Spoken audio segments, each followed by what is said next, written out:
live. That should be live. Live. I feel like I should start out my streams more like that. Live. Kind of like a mic test. But yes. Anyways, welcome back to another live stream. And we do have, I do have a couple of updates actually on Hurricane Milton. This particular hurricane is still intensifying as of the 4 o'clock update at Central Time. This is currently dropped down to 905 minimum pressure and max sustain at 180 miles per hour. And with what's being shown on Radar Omega with max wind gust at around 220, this is still expected to continue to strengthen into even tomorrow morning, or very early tomorrow morning, with wind speeds being up to 185 miles per hour, max wind sustained, and max wind gust, on the other hand, being at 225. Now, one thing that has changed in the next couple updates over the past few hours is the flash flood risk and also the storm surge forecast, which if I just kind of pull up that real quick here, should be okay. There we go. So as you can see here, there's a lot more areas to the south portion, south. I think it's southwest, southeast, southwest portions of Florida. You see that moderate risk of flash flooding. This has still remained kind of the same here, generally. But however, this has been one of the bigger changes over the past couple hours, which is the storm surge forecast, which between Anaclote River and Inglewood, and also for Tampa Bay, with having 10 to 15 feet possible for storm surge, with what's currently being forecasted. And I do actually want to take a look at this particular map as well, because this is one of the things that kind of gives you a more kind of detailed map of the sort areas that are kind of under this kind of risk in the Tampa Bay area, the old Tampa Bay area, and I forget what particular name this one has, but oh, there we go. If we turn on satellite, so you see this entire Bay area. A lot of areas right now that have above 9 feet for storm surge, and this I think is as of 7 p.m. I think as well, 4 to 7 p.m. currently with the current update. So we got chat here. Let me just go to translate here. See what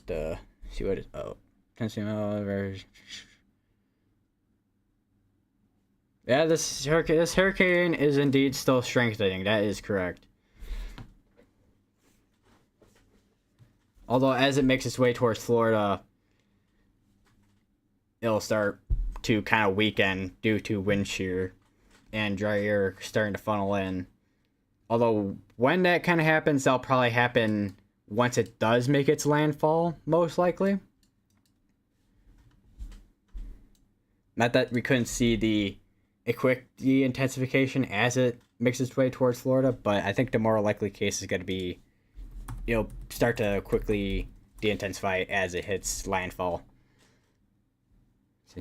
For your weather.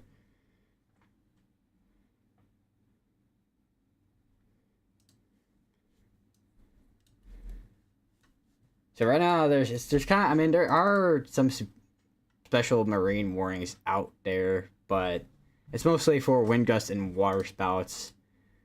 Nothing at the level of severe thunderstorm warning levels quite yet. We'll probably see those types of things once Milton makes its landfall or starts nearing the more land areas. As our kicker with maximum winds. Maximum winds of 121. Maximum winds right now is at 180.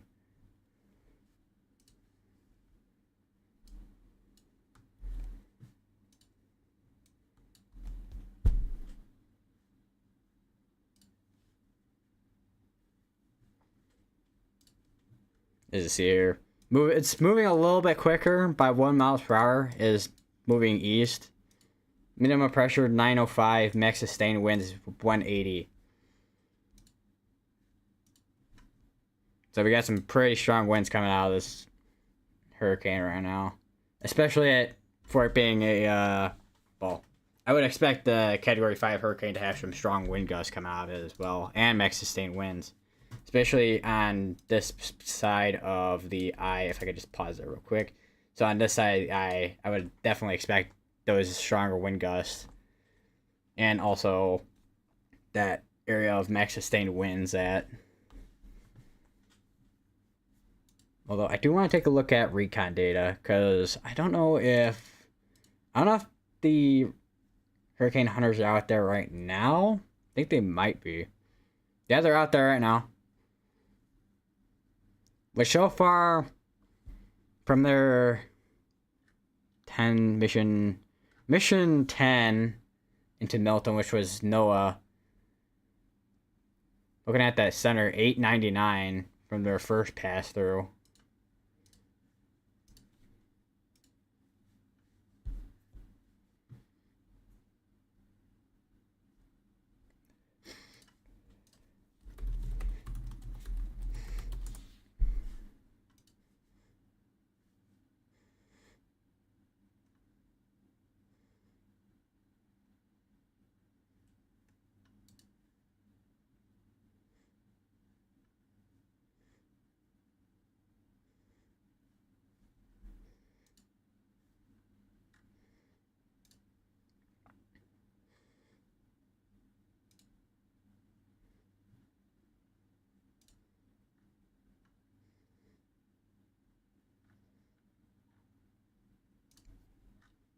So I wonder, because I got this once other site where I could look at the sounds that are being dropped into Milton.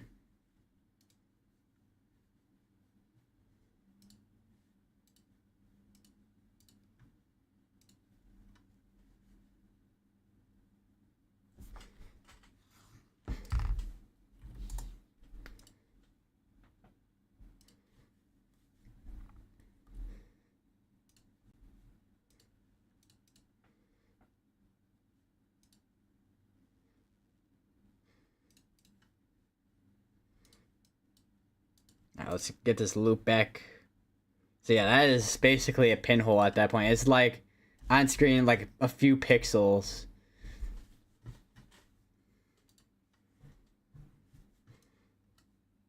So yeah, Helene kind of did that as well at one point during its lifetime.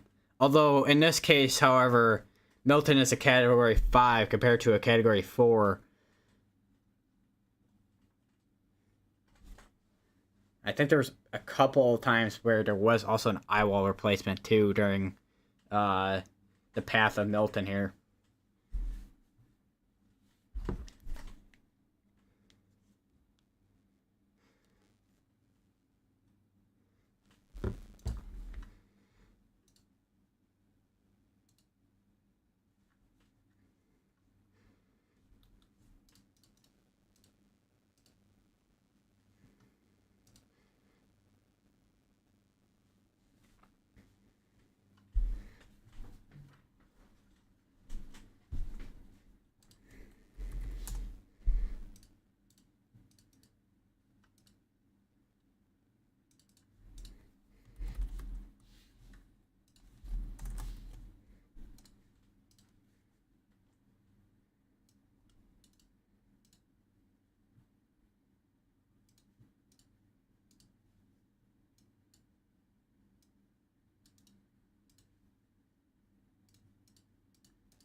So I'm getting a little bit of lag. But I don't know if that's because I'm kind of a little bit just hitting my memory limit a little bit or some. Or if I'm kind of hitting the limit on my graphics card, but I can't. I would imagine it might just be my graphics card or my RAM or both. Because yesterday, or it was either this morning or yesterday, where my laptop just froze.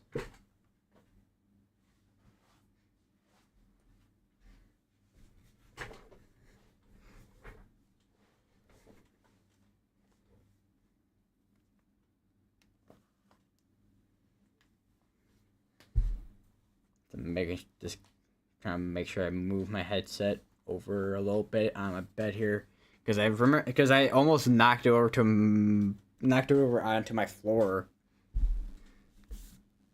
That hurt, and that happened during the last live stream I did earlier today. I'm like, oh no. So I'm kind of curious as well, what time they're kind of expecting the cone here to kind of start making its way towards landfall. So, major hurricane currently forecasted to make landfall at 1 a.m., which is pretty late in the night. Currently, it's just right near the Yucatan right now, as we can see here.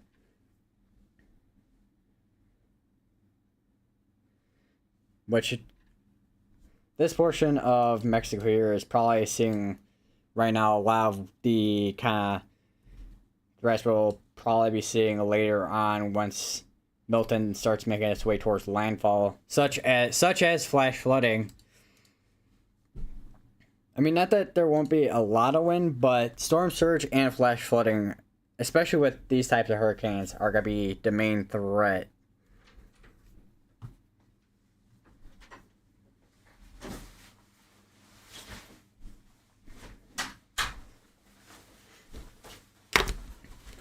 Drop my Sharpie. Hello, welcome to the stream. This is stream number 2 today.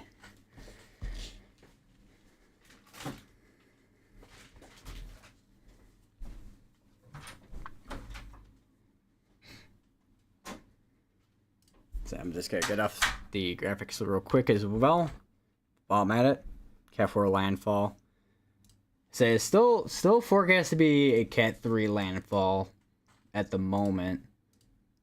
I mean, there's still a chance that it could be a low-end Cat 4, but I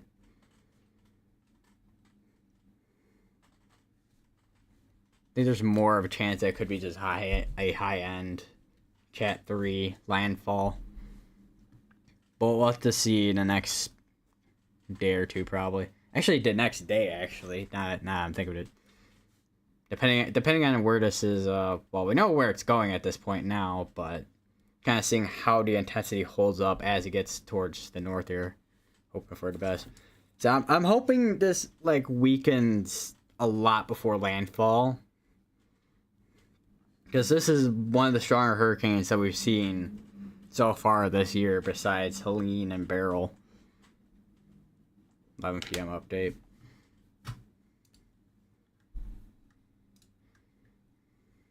I was gonna say, we should be seeing more frequent updates compared to last night. Because last night we were waiting for a while.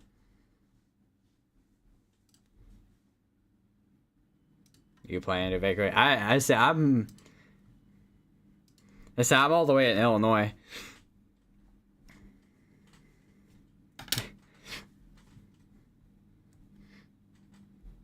But I will say, anybody that is in Florida, I know I saw a couple traffic cams. I'm holding a color pencil right now, like I'm holding a pen. But yeah, I know a lot of people right now are evacuating out of Florida right now and heading towards the north. So I've tried to evacuate. I think it would probably be a good idea to evacuate for sure, especially with the storm surge that they're forecasting right now. Because a lot of the models right now, they don't really look good in any situation, even if this does be a Cat 3 hurricane at landfall.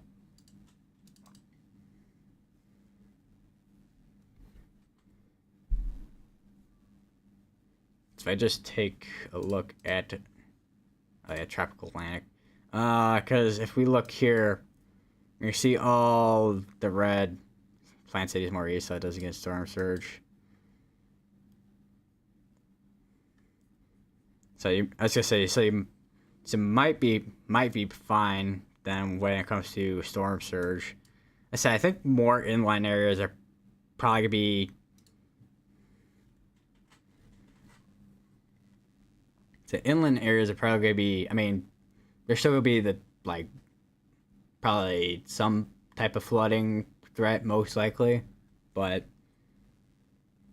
because inland is you definitely got to deal with the flooding threat, and then any coastal areas has got to have to deal with the storm surge.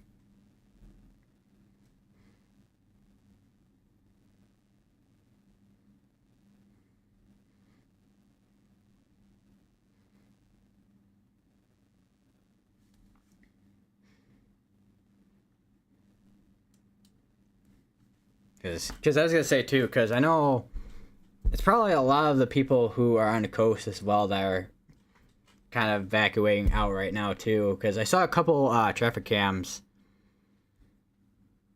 and there was like traffic everywhere on the highway. I'm like, wow, yeah, that's a lot of people, man.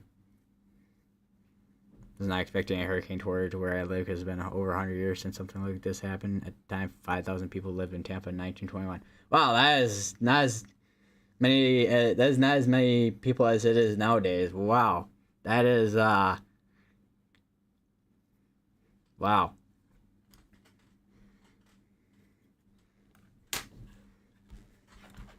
That's quite a jump in population.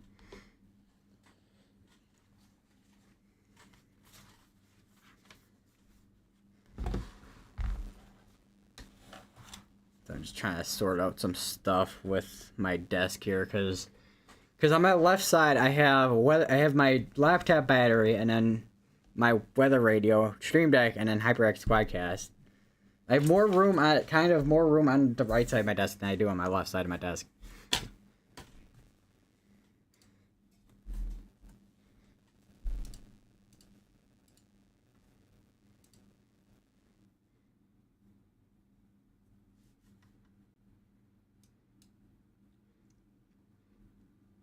Yeah, that eye is definitely become more of a pin.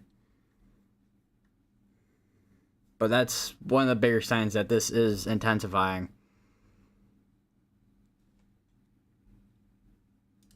Because the next forecast hour, which would be 1 in the morning, but with how fast this has been intensifying, I feel like we'll probably see that even before 1 in the morning, to be honest.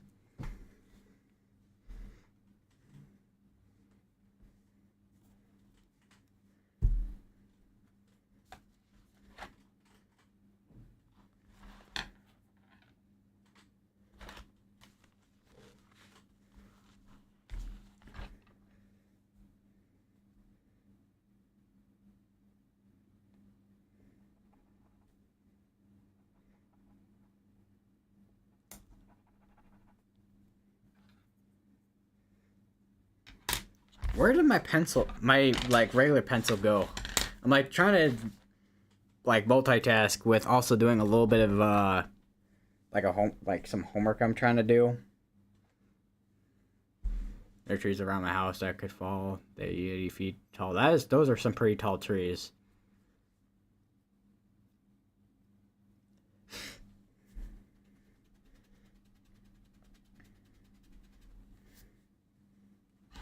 Which one thing I am kind of curious of is how big that wind field is currently. Which I can't imagine it being that large. I mean, it's still sizable, of course, but it's still taking up quite a big area, but it's more in a more conserved area with how small Milton is. So you got the hurricane force winds, tropical storm. So I thought there was another site that would show the wind fields. Can't remember where.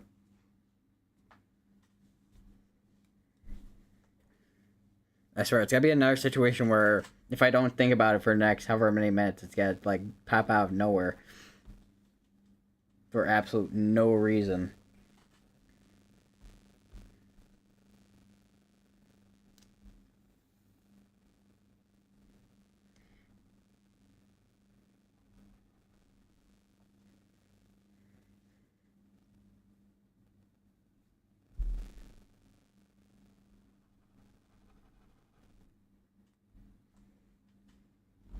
I was gonna say too, because with speaking of tall trees as well,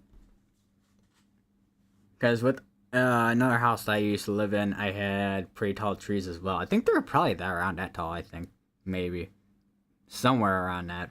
Another tall trees, because there were like pine trees, and then you got this one big maple tree. And there's a lot of door closing noises going on right now. What is happening?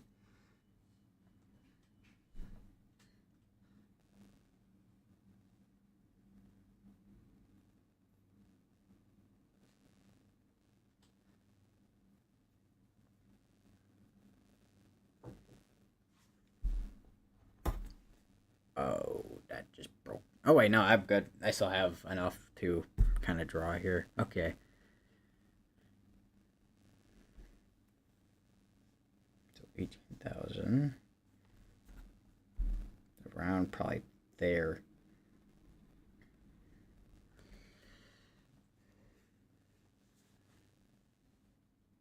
To be honest, not even worried about tornadoes or flooding or rain. Won't worry about the wind speeds. I was gonna say, because this is gonna bring pretty strong winds. Because let me look at the forecast hour for when this makes landfall. Wind speed 125, max wind gust 155, movement east northeast.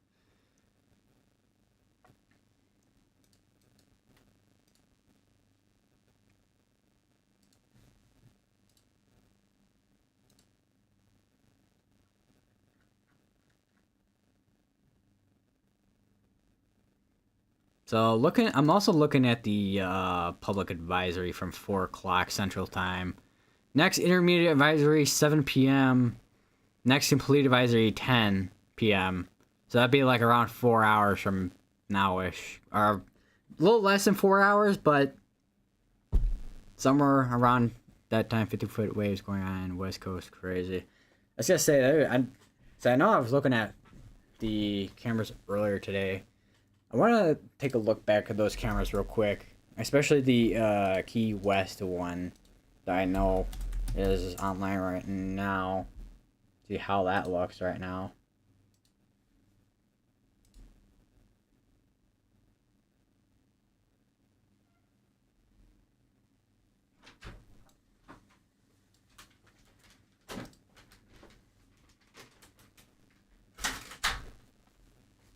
There's Key West, southernmost point.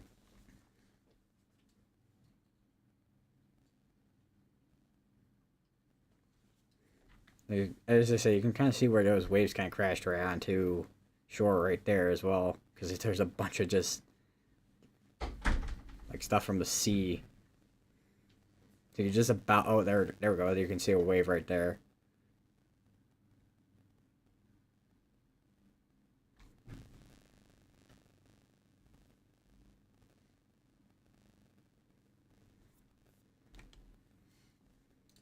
I go to beaches, waves are only like 4 feet tall. I was gonna say, because also another thing too is having to deal with riptides too. That's gonna be another thing,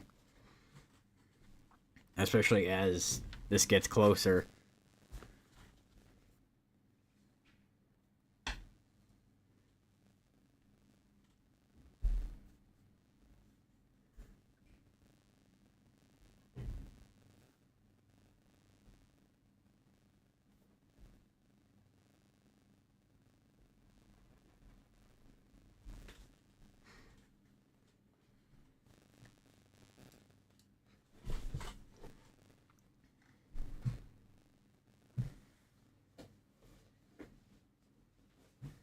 Also, I will say about the outer bands as well with Hurricane Milton, the southeastern portion of this is a lot of outer bands on that side. So stupid next to the beaches. I was gonna say too, because they're gonna be dealing with a lot of those waves, riptides. Generally, just makes it hard to just enjoy the beach like it normally would.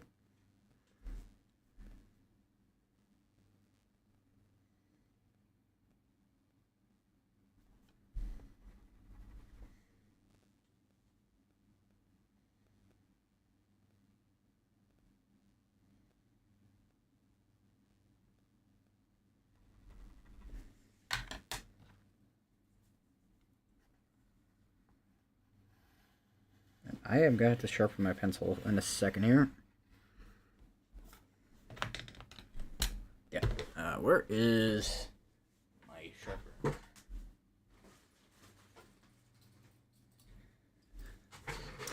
Oh, alright, guys. Pencil sharpener. I say the nice thing about this pencil sharpener I got too is that it has an eraser and a pencil sharpener and also eraser, so if I don't have an eraser I can use the if I don't have an eraser I can use the eraser on that, and I just accidentally opened up the pencil shaver portion of it and I got pencil shavings on my desk. That is great.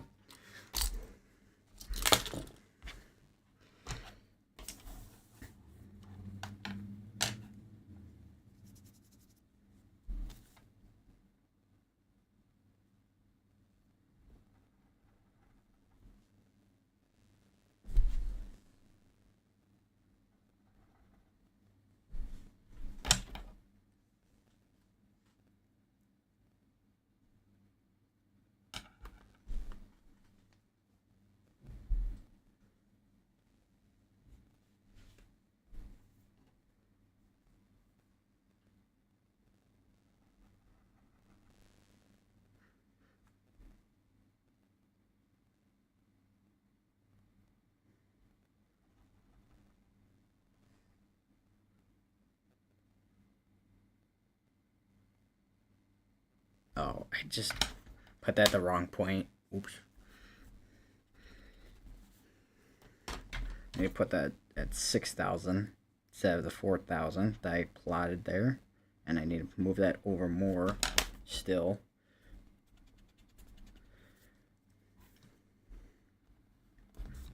And the sharp end just broke. Nice.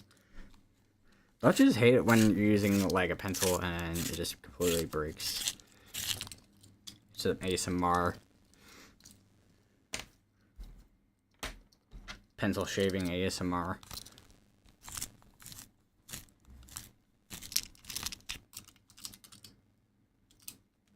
Hello. See y'all in a little bit. Alrighty. We'll be here.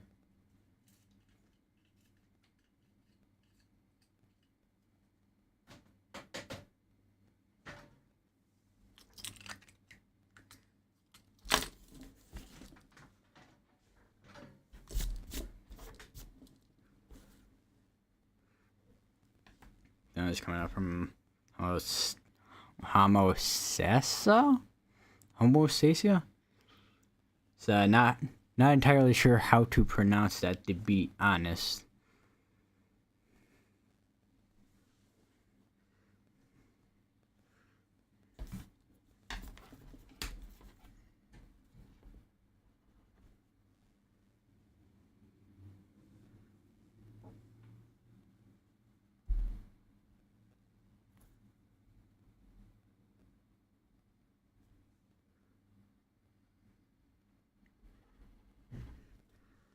So I'm watching Hurricane Milton while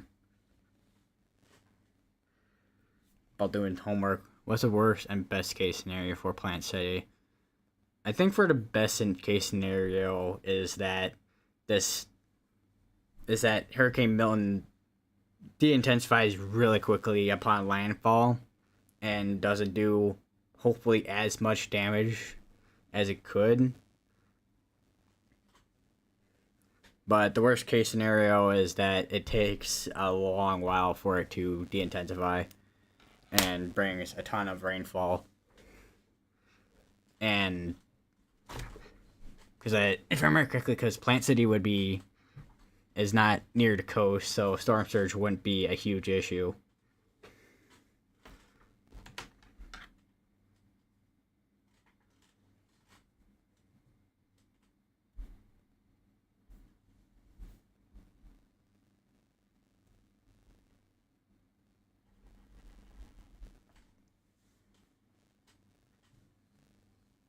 I just poked myself with the end of my pencil. Ow.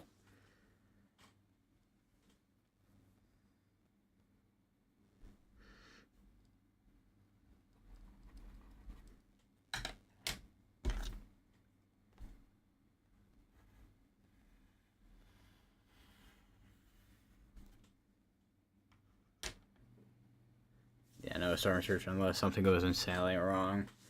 That is for sure.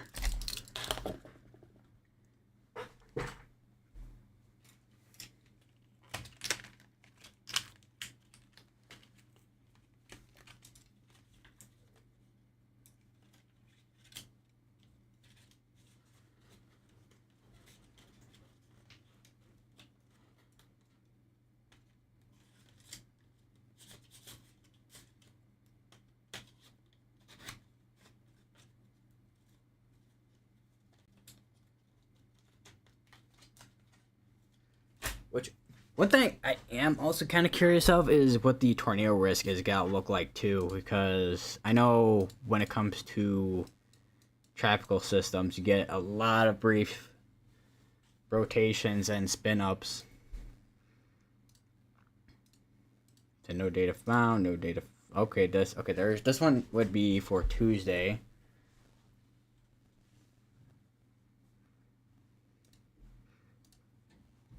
And then slight risk, 5%. For day 4, probably nothing. Been hearing a storm like this will hit Tampa directly for years.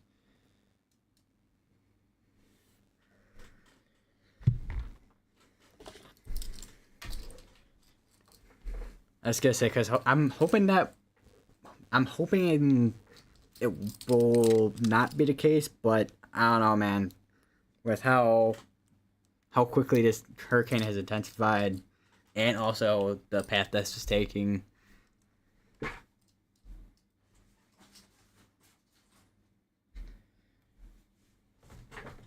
there's a good chance that this could be that scenario.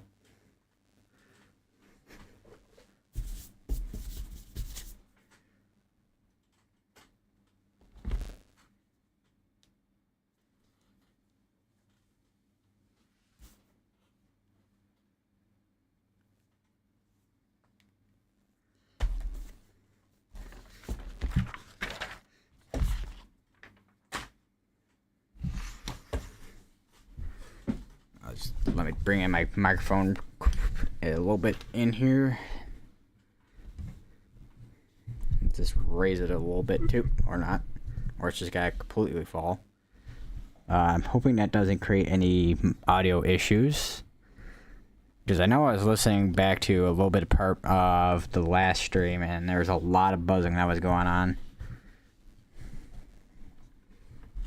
Also, why is the gain so high?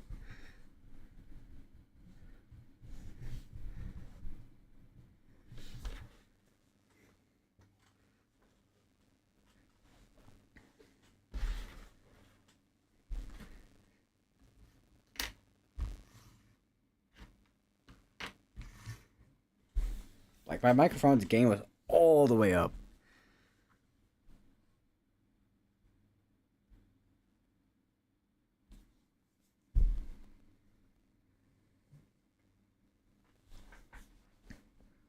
Let me just take a look at. I try to translate this other message real quick here. If YouTube's stuff would get out of the way. 10 miles.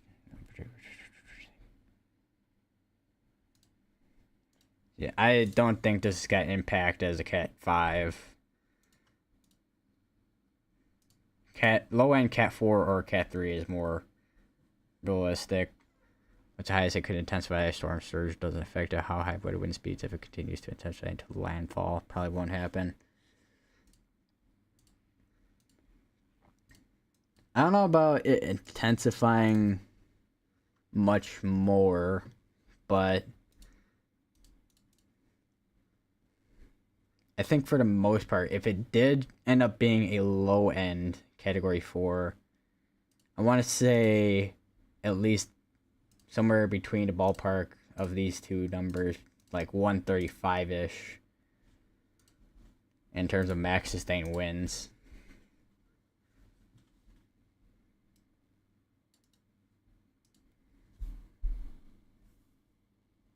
I understand this category.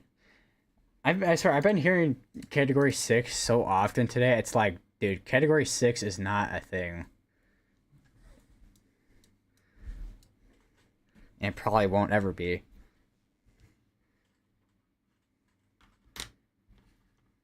Unless something does indeed change in the future, but Cat 6 is definitely not going to be a thing. Same, I heard Cat 6 on Max's streams. I was just say, I know I saw him tweet about it earlier as well. Also saying that Cat 6 is also not a thing. It's like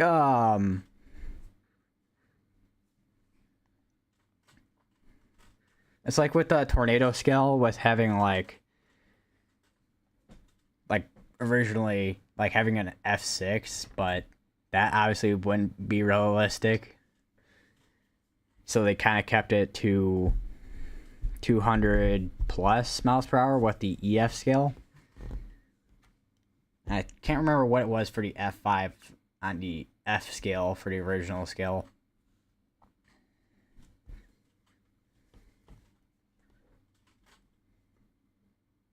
The only way Cat 6 would be a thing is if it destroyed tornado bunkers.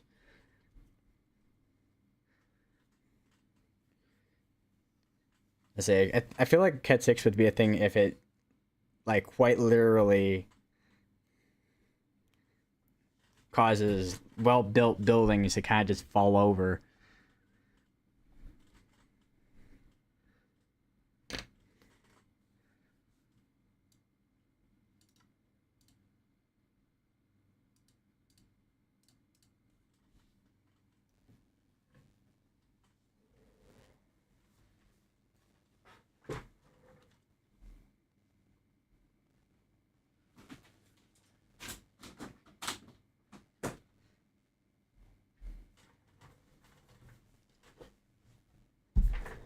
I was gonna say, what was I keep forgetting? Can't remember what was that one movie from 2012. I'm blanking on it. Either way, not realistic because Cat 5 will destroy everything no matter what. Pretty much. Especially with how strong. I mean, the eye wall is often to the Gulf, so it's not doing a huge amount of impact currently. But if it did continue to being a Cat 5 until landfall, then yeah, we would definitely see a lot of damage come out of it for sure. So I can't remember off the top of my head which hurricanes in the past were Cat 5s, if there were any Cat 5s upon landfall. So I don't know if Katrina was. I don't think Katrina was. I know Katrina was at least a Cat 3 on landfall.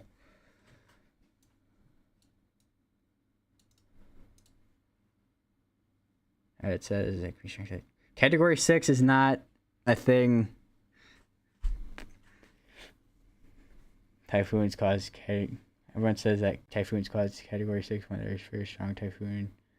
I say typhoons are a whole. I mean, typhoons are basically just another name for hurricanes. Although typically, typhoons I've seen have been pretty big. Especially with, I can't remember if it was a super typhoon. I think it was. And that was a name with a K. It's confirmed it will hit Tampa, or could it still wobble? I want to say it could still wobble, but because there's some miles that take it slightly north, and that's about it.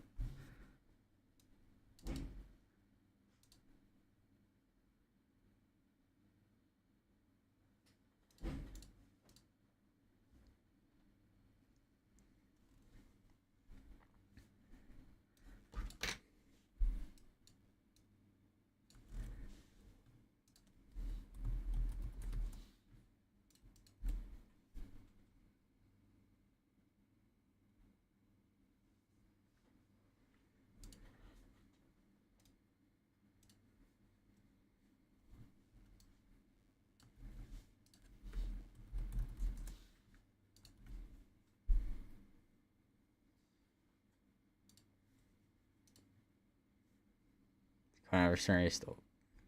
Let me just turn on a cone real quick, because yeah, it's still pretty big. It's pretty big still with the cone of uncertainty. So it literally, like, the cone literally stems from here all the way to down here towards Cape Coral. I don't know how many miles that is. Oh, I think this is the wind speeds thing. Yeah, that is the wind speeds. Whoops. So we go from like here to, I don't know, about here. Like, from that kind of angle, I guess, like 230-mile wide cone of uncertainty from just like the width.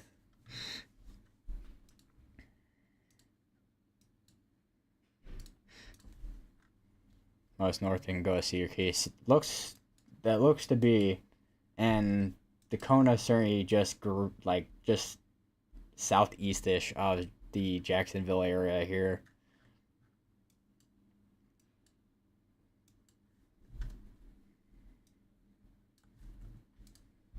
Now let me take a look at forecast models real quick. If they will load. There's a chance that Tropical Tidbits is down again. You're currently offline. Our network connection's having trouble. We are unable to show you the pages requested. Are you absolutely sure about that, Tropical Tidbits? I think Tropical Tidbits might be down again, because I know it went down during Helene, and it may be down again during Milton here. So, dang. Although I do have pivotal weather, so I think that's a good backup to have when Tropical Tidbits is not wanting to work. So.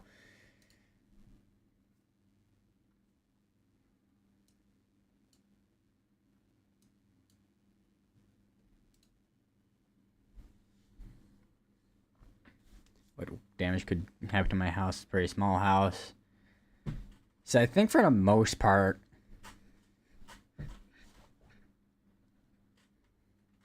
probably just, I want to say it'd probably just be wind.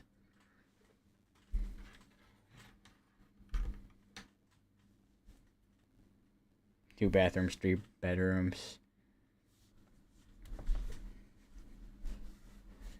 I said that's basically the exact amount of bathrooms and bedrooms that my house has.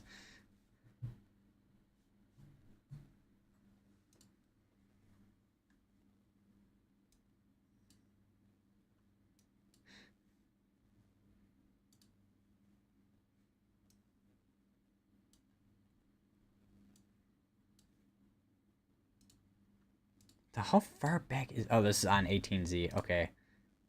I'm like, how far back is this? And why is it not moving?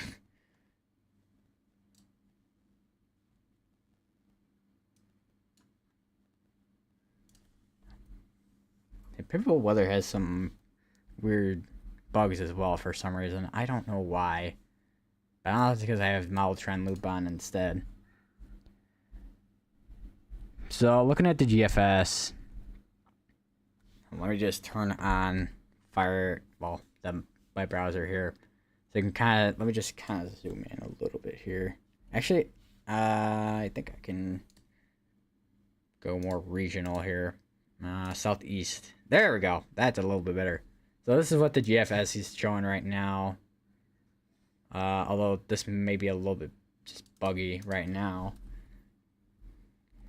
So let me just do, because this is probably on, I know I put it on mild trend loop, but, so this makes its way, so GFS, 954, 956, 957 at landfall, and that's like right on Tampa.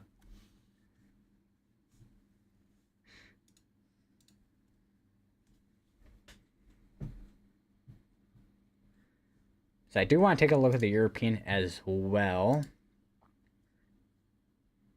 Let me go over to European. Because there's this European model and then there's also another one. Although this European model is just kind of showing it as kind of weaker. Although I don't know how far. Really? I have to have Pivotal Weather Plus to access this. Are you kidding me? Okay, I guess I had to use the AI one because I know the AI one is one of the models you can use. Okay, there we go. This is basically, this one's basically all the spaghetti models kind of put together. So this one kind of has that going tiny-ish about, just like the smidge south of Tampa, but still looks to be on Tampa as well.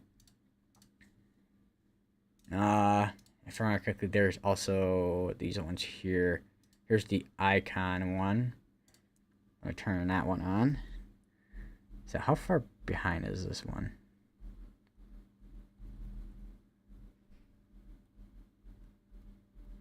Well, let me just 18Z. That's the latest one that we need.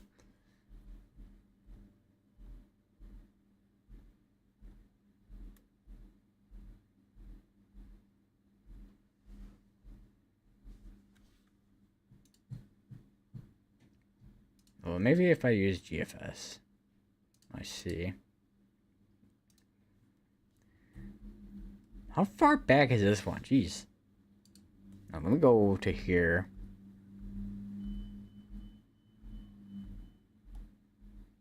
So it would be nice if Pivotal Weather was working.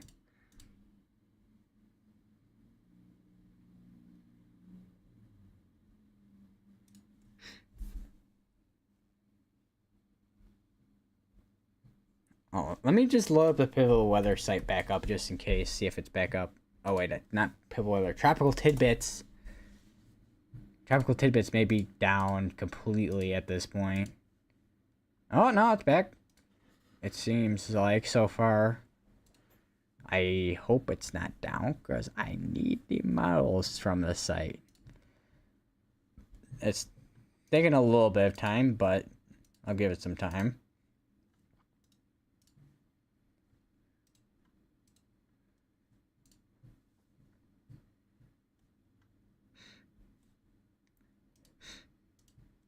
Alright, there we go. So how far back is this run? Because this is showing 977. And Milton is at 905. Oh. HRF, Milton. Yeah, this guy take. Man, don't you just love when websites don't load properly? You stream Wednesday, correct? Yeah. I should be streaming Wednesday, yeah. I don't know when I'll be streaming on Wednesday, though. But I'll probably do, like, one, probably from, depending on what's going on with the track of Milton. Depending on what time. Might be 10 a.m. to at least 12. And then I'll be back later into the evening hours. Which, with what's being forecasted right now, I should have still time to kind of show what's ongoing with Milton during the evening hours. Okay, can tropical tidbits go back up? Yeah, I think tropical tidbits is completely down. Hoping we won't lose power. Probably will. We haven't lost power once in hurricane in this house so far.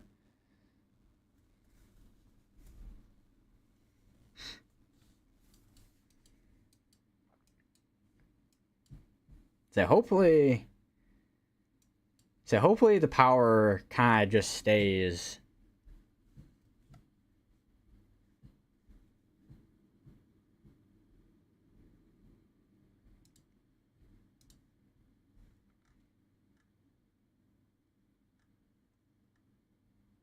That's also one thing I do want to take a look back at again, which is this potential storm surge flooding map. But you can see a lot of different areas.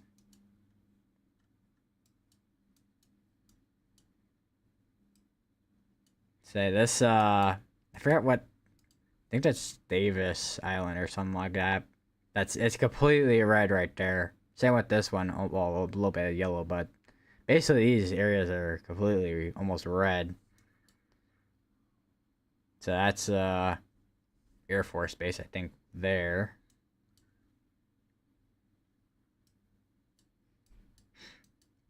St. Petersburg is basically red. Obviously, the more inland areas are not under that storm surge risk area. Still could see some type of flooding even outside of the storm surge area along the coast.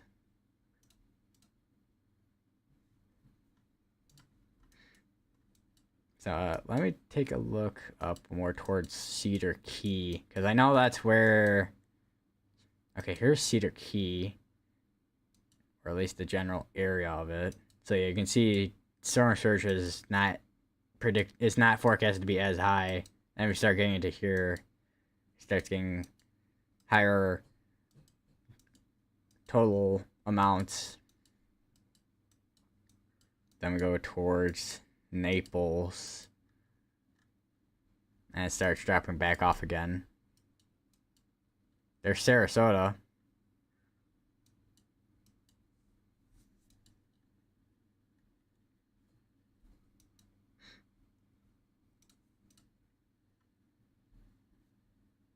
Sorry, above 9 feet storm surge is crazy. It really is, especially when you take into consideration of what it was like with the storm surge for Hurricane Helene, which was around us as well.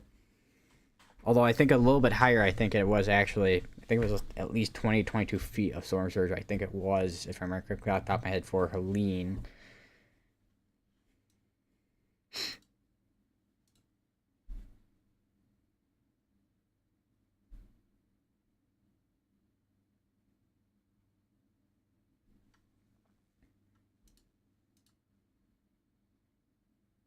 You go to Longboat Key for vacation. So hold on, let me just take a look at these other messages real quick. Why did they say 3? Anderson is going to packed on coast, Tampa coast, with 4.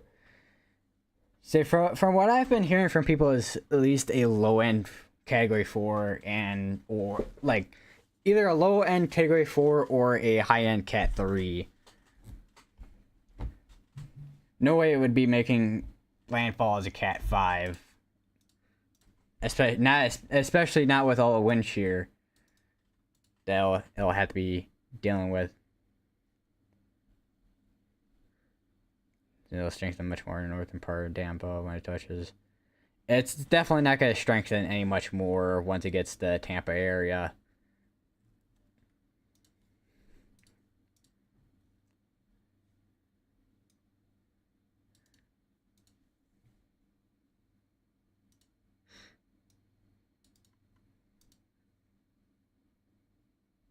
Want to know the intensity miles they're predicting miles. I mean, for the intensity miles, I mean, they're more or less just guidance miles, not really a official forecast.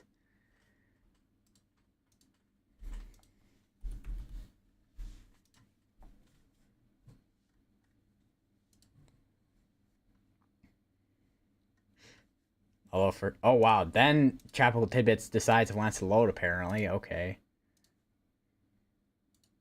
Intensity models. Where is the intensity models? I want. I swear, I'm about to start talking like the JG Wentworth. I want my intensity guidance models now.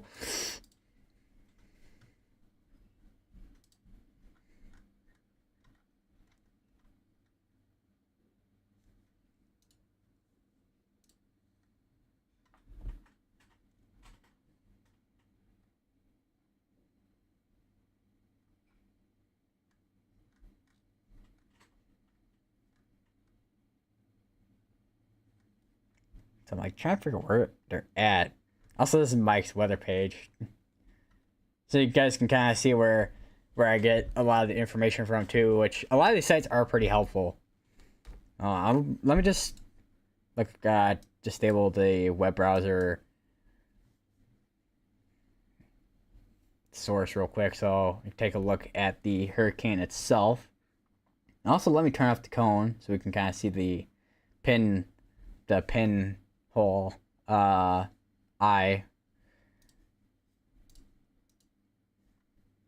Where? Of course, you're currently offline. Yeah, Tropical Tidbits is not going to be helpful, apparently, right now. That's great. Not.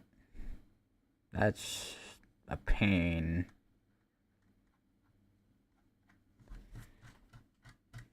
I swear Mike's weather page had the intensity guidance models. Ensembles. There's the ensembles. I'm looking for the intensity guidance. Tan guidance. How about this? Come on, load Tropical Tidbits. So Tropical Tidbits is taking a while. Either that or it's my internet. I can't tell anymore, to be honest. Because after a while, the internet starts to get slow for some reason.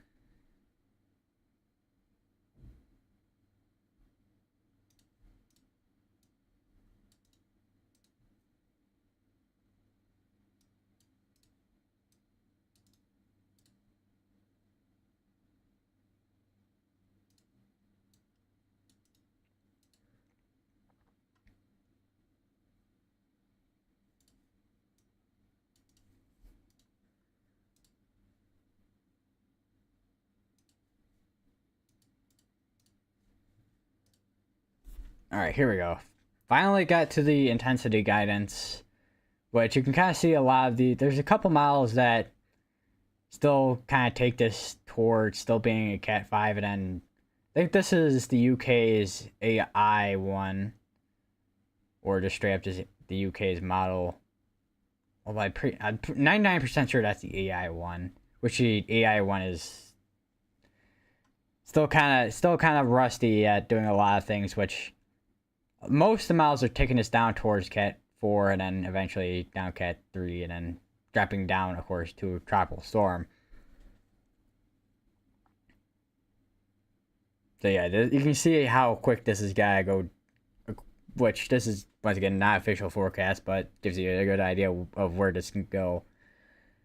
Which most of the models are taking us going straight quickly down through Category 4 and then a 3, which that 3 will be of what's currently forecasted to be at landfall.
Okay, models.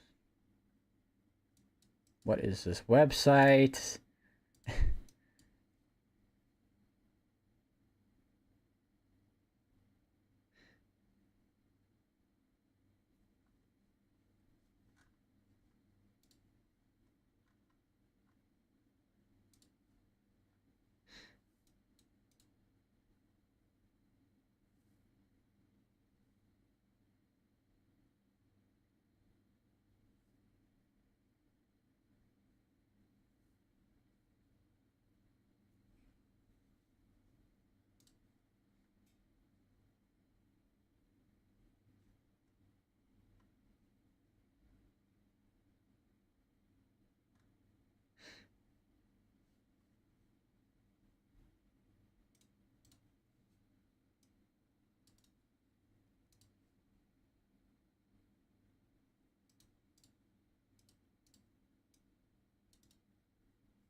The wall of the eye is quite large. I mean, it was pretty large earlier, but it's definitely not as large as it was earlier. It's more of like a pinhole.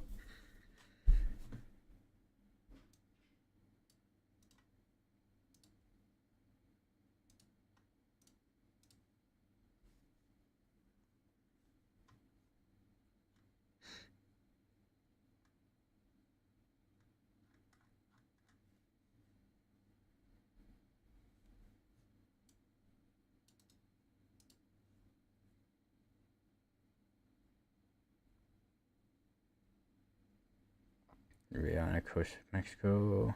So, yeah, I don't know how many webcams are ongoing over in the Yucatan area that we can kind of see, and how well of what we can see through the cameras. Because I don't know, I think this area, I imagine this area would still be Central Time as well, so. And it's getting, let me look at yeah, it is basically pitch black outside right now.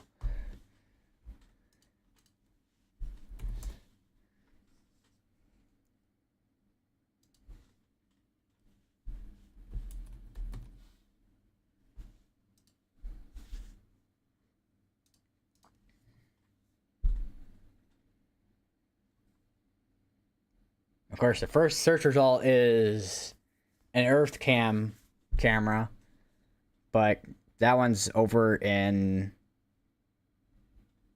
Pretty sure that's over in Florida. That one, because that's a pier over in Florida. Trying to see if there's a webcam of some sort over.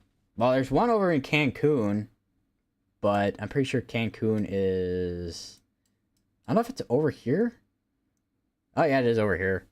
Although the internet is got to be slow, so it's gonna take a while for that to load, unfortunately. All right, okay, so I just saw an update just now from the National Hurricane Center.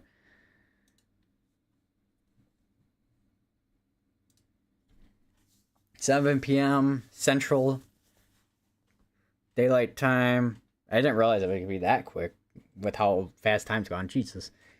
All right, so minimum pressure currently 897. 897. This is gotten stronger in the past hour. Max sustained 180. So max sustained hasn't changed much. Pressure has, it looks like. Still moving east at 10 miles per hour.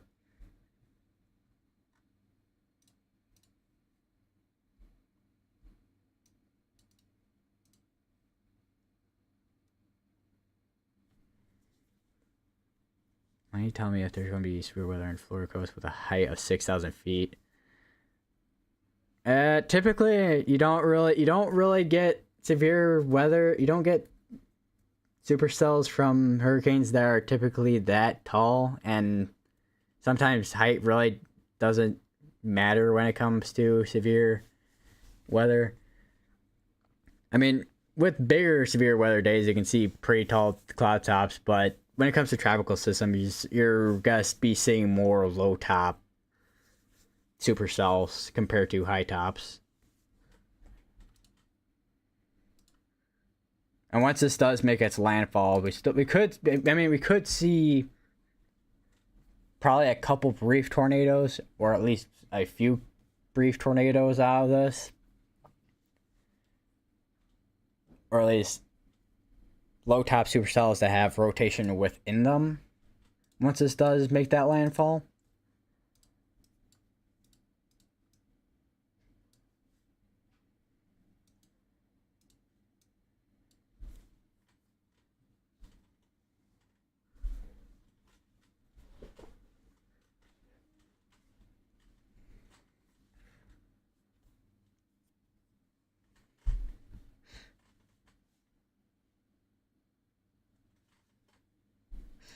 So let's see if we get an update on here. I think we do. Yeah, we do have an update on Radar Omega. So there is the update of recent. So wind speed still, max sustained wind speed is still the same. I think max wind gust is still the same, I think, too. And then that minimum pressure is at 897. So I think that's the first time on Radar Omega so far that I've seen pressure dropping below 900 so far. Which, during Barrel, which I didn't do too much coverage on Barrel at the time, since I was still getting into doing stuff like this with live broadcasting, with just general severe weather days.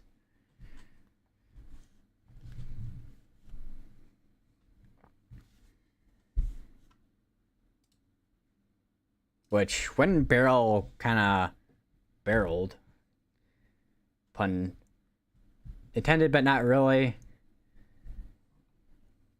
when Barrel came through portions of Texas, Louisiana, Mississippi, and also Arkansas, and then of course made its way towards the New England area, there was quite a few tornadoes on that one day when it kind of made the landfall around here.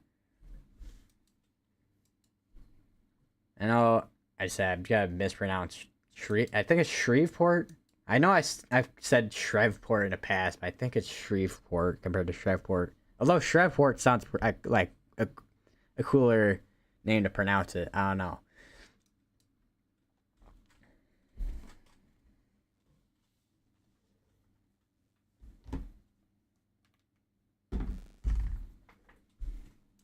But the next update, still forecast time to be around 1 in the morning.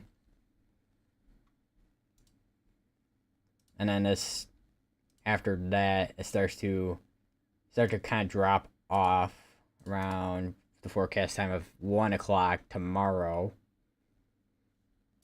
And it continues to de-intensify as it makes its way towards landfall. So I feel like I probably should make this the LWIR a little bit bigger, because I know I had that like small, so it wouldn't take too much space on my OBS. But I don't know. Let me know if I should make that a little bit bigger, so that's a little bit more viewable, so we can have the view of the low level water vapor, and then of course the LWIR.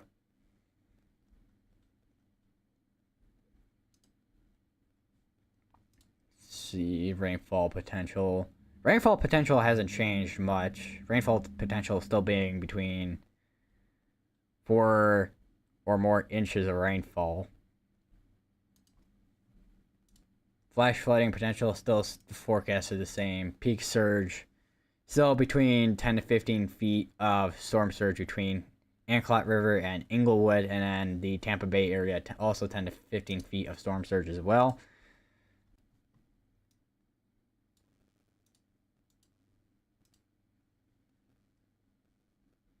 Maxing storm surge up to 10 to 15 for Tampa.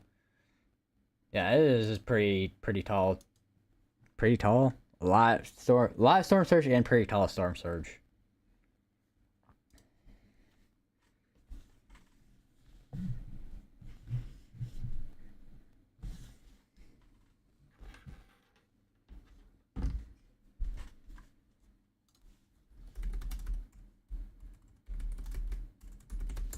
I'm now just looking at.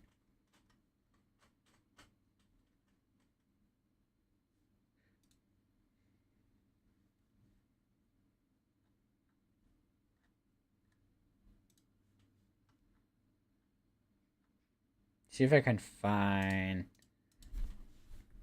So I'm trying to find the graphic for storm surge when Helene was coming through and was heading right for the Big Bend area. Finding a lot of Milton, of course, currently.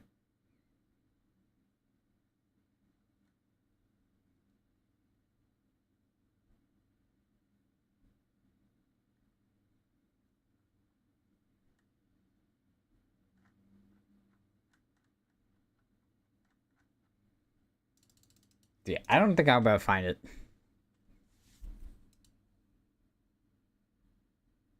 Unfortunately, because it's probably buried deep within the amount of posts on Twitter. Although maybe I can find it on my Snapchat.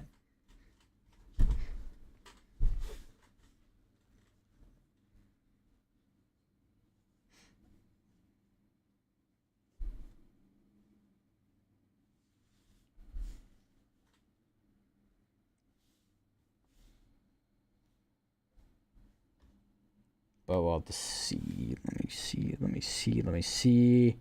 So I don't know what time that is on there. So it's September 24th, 7:34 a.m. Big Bend the Big Bend area originally had 10 to 15 feet of storm surge. But I think that did go up to like 15 to 20 later, and then the next like 2 days that was posted.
So I go back to the home page for the National Hurricane Center. Yeah, that pressure has dropped quite a bit. So this is probably the fastest I've ever seen pressure drop so far.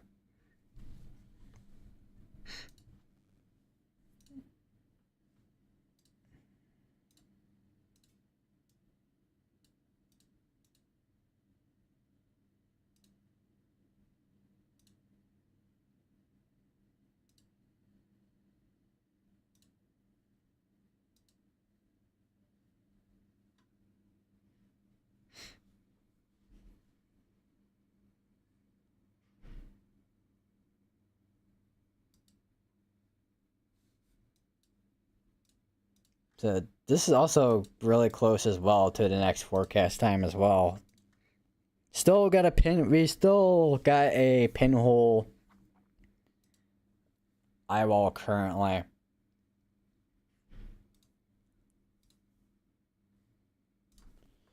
So it's definitely still strengthening.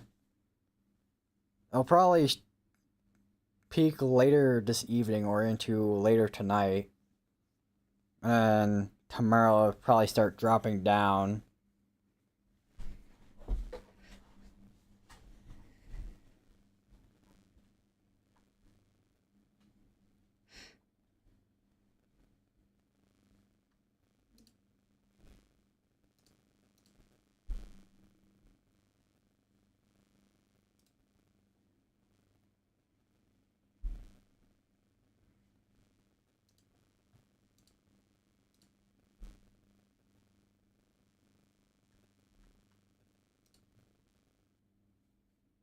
That's moderate. Like, trying to figure out.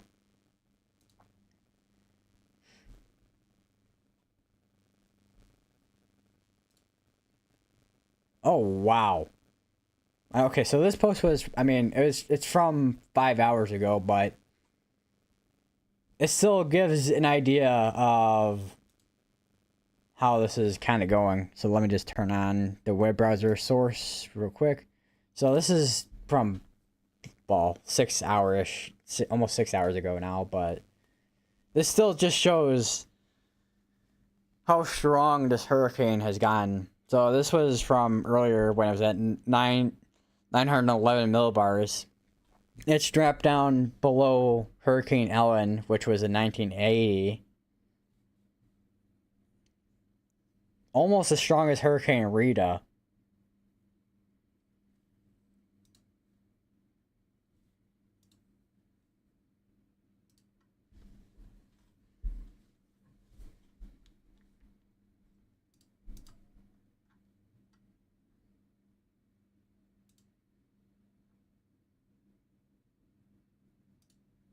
That's interesting.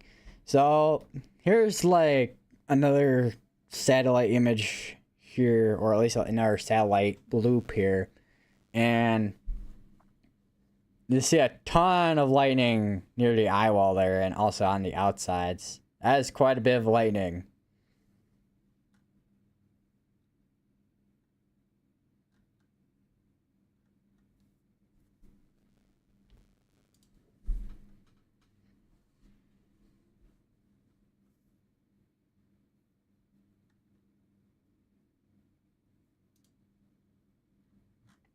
So it's unfortunate that Tropical Tidbits is down right now.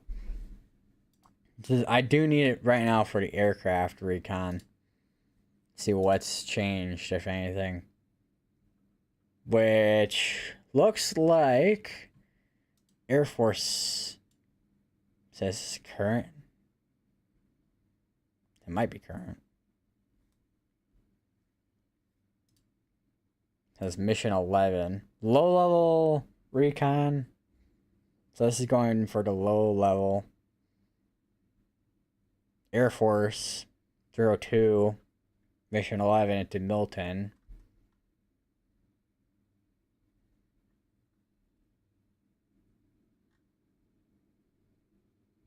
And here's the recon data from NOAA, where we got that 897 from. Although it kind of shows 899 on that one. Which, are they both simultaneously out there right now?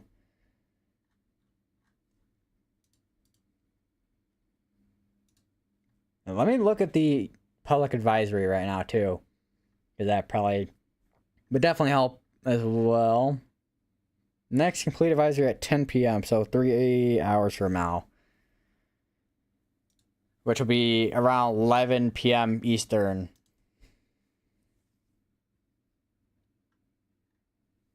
Rainfall amounts 5 to 10 inches with localized totals up to 15 are expected across portions of the Florida Peninsula through Thursday. This rainfall brings the risk of considerable flash, urban, and aerial flooding along with the potential for moderate to major river flooding. Milton will also produce rainfall totals 4 to 7 inches across Florida Keys through Thursday, and 2 to 4 inches with isolated totals around 6 inches are expected across northern portions of the Yucatan Peninsula. Hurricane conditions are expected in the warning area in Mexico within a few hours, with tropical storm conditions currently occurring, which would be the outer area outside of the eyewall area.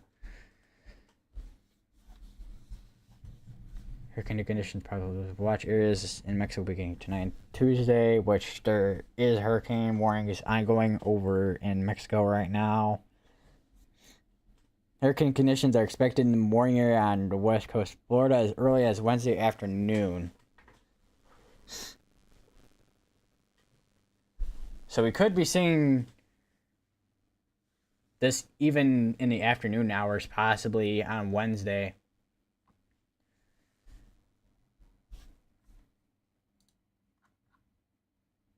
Maxing eye reconstruction. So what I would not doubt that at all. Especially with the kind of cycle it's going right now, especially if it's a pin.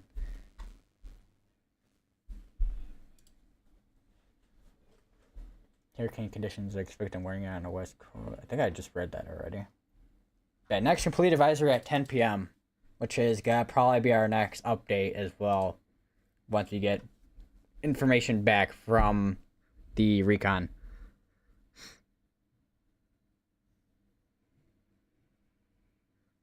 Which we already did just get back information over a half hour ago, but what do you think the 10 p.m. advisory will be? I was gonna say, I think for the public advisory, public advisory at 10 p.m. I think for most part it's probably because I don't think because the wind speeds I don't think have moved much since the last update, but they're still because with the reconstruction of the eye, I think we definitely could still see some type of update talking about if this is going to be heading towards that 185 max sustained and then max wind gust with the 225, but still rapidly intensifying and then starting to die down as it makes its way towards Florida, probably. That's my current thinking right now.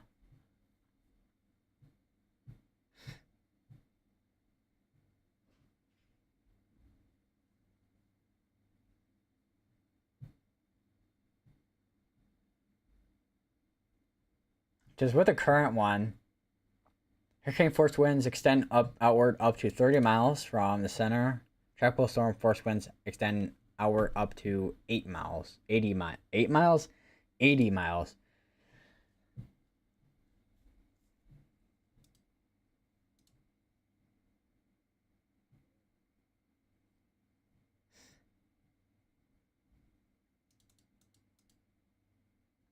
So one thing I do wonder is if we can see any type of radar imaging from Mexico.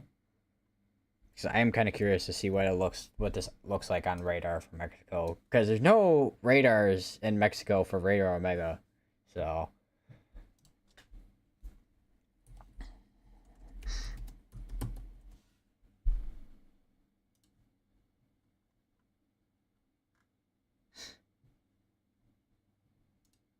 About to see.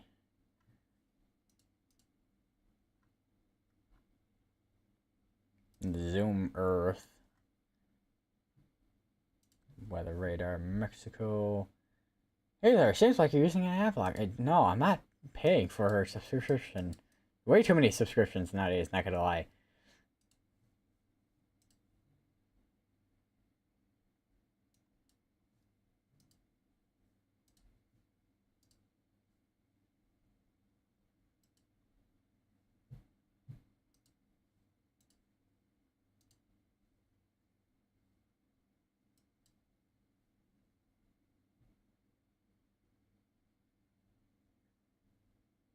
So the Zoom Earth is a little bit behind.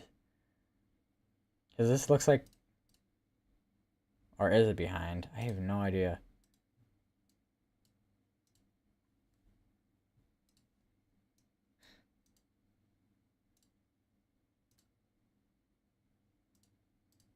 Oh, no, it's not behind. Okay. I'm like, is it behind or what? But no, it's just that it was apparently on the wrong thing, apparently. I don't know what's up with that, but I got it to the right point now. I want to look. No, that's not what I wanted to click. Dang it. What if sub-regional? Can I go up closer to? Okay, I can. Because this is what I want to look at up closer with Milton to get a better look at this. This is probably even a better view than the other one.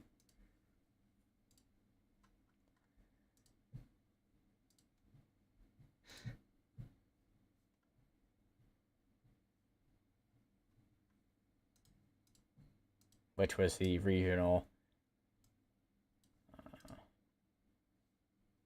Okay, apparently, okay, so it doesn't look like I'm gonna be able to get any type of radar going from Mexico at the moment, which I wish I could, because that'd be pretty cool, but guess we're not gonna be able to see that unless there actually is something out there that I can look at that'll help.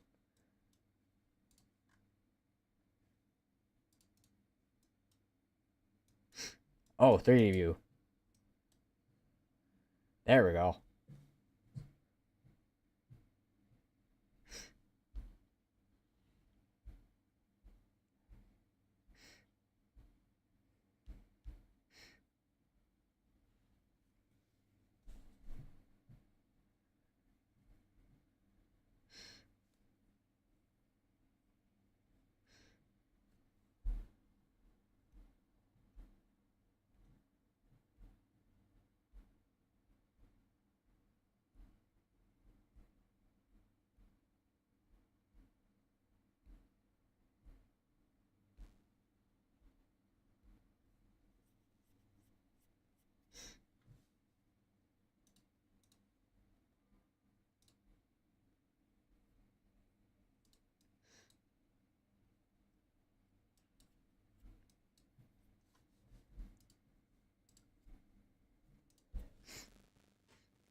I'm gonna get me some water real quick.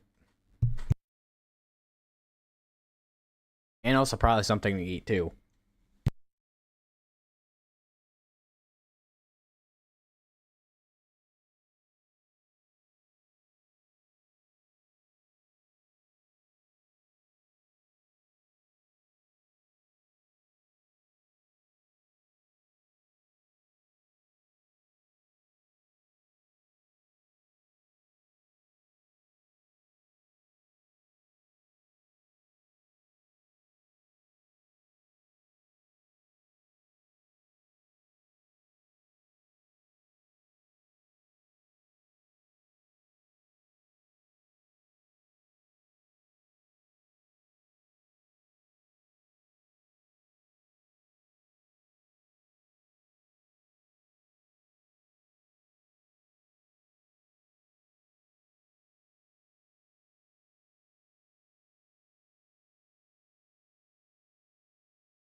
Apparently my nail clippers disappeared. I don't know where they went.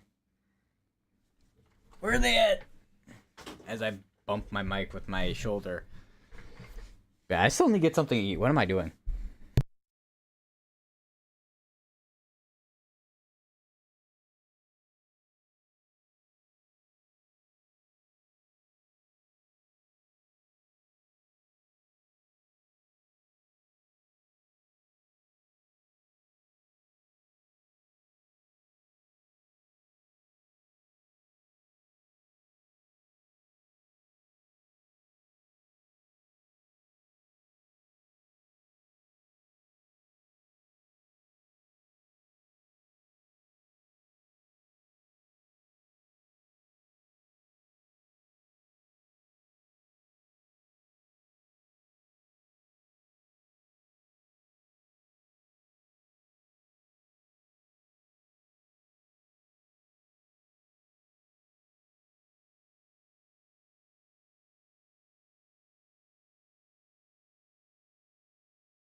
Yeah, so I can't figure out what to eat, so I'm just gonna grab the goldfish that's on my cart.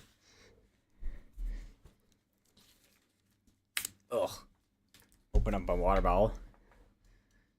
Turn off the 3D view so I can give my graphics card a little bit of a break from rendering all that. Alright, I know the forecast for surge, rainfall, and flash flooding potential haven't changed much quite yet. Obviously, everything else still moving, of course, east at 10 miles per hour. Minimum pressure 897. Max sustained 180.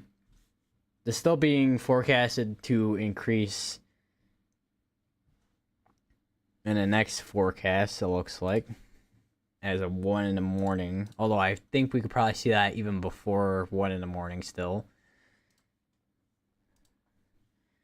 So here is the storm surge forecast again, which actually along here, I didn't notice this before, but along these areas, after Milton goes across Florida and goes back out to the Atlantic, you still got storm surge even back up towards this way on the east side of Florida, going up to Georgia and even up to South Carolina, even up to South Santee River. Anclote River, Inglewood, and Tampa Bay having storm surge up to 10 to 15 feet. Inglewood to Bonita Beach, 6 to 10 feet. Bonita Beach to Chokoloskee, 4 to 7. And then Chokoloskee to Flamingo, 3 to 5. And then Florida Keys, 1 to 3 feet. Dry Tortugas, 2 to 4 feet, which I'm a little bit surprised it's 2 to 4 feet. Especially since the hurricane is basically going to be passing right by that island, where it's going to be closer to the hurricane compared to other places in the Key West area. And this is also still being forecasted as a Cat 5 hurricane, although weakening. Here's the rainfall forecast, which, for the most part, I think flooding and storm surge are going to be the two main risks when it comes to Milton.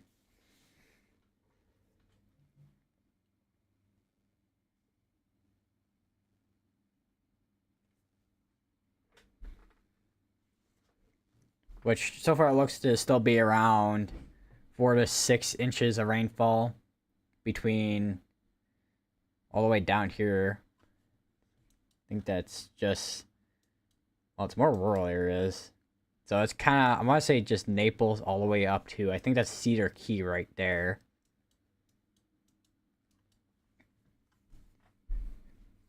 So it looks like parts that could receive up to even 6 to 8 inches over here, it looks like.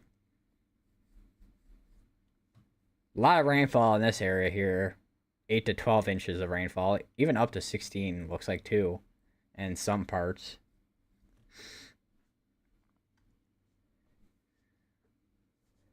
International forecast, which international forecast kind of just focuses on specifically where the hurricane kind of is, which this is still, well, this is just northwest now of the Yucatan.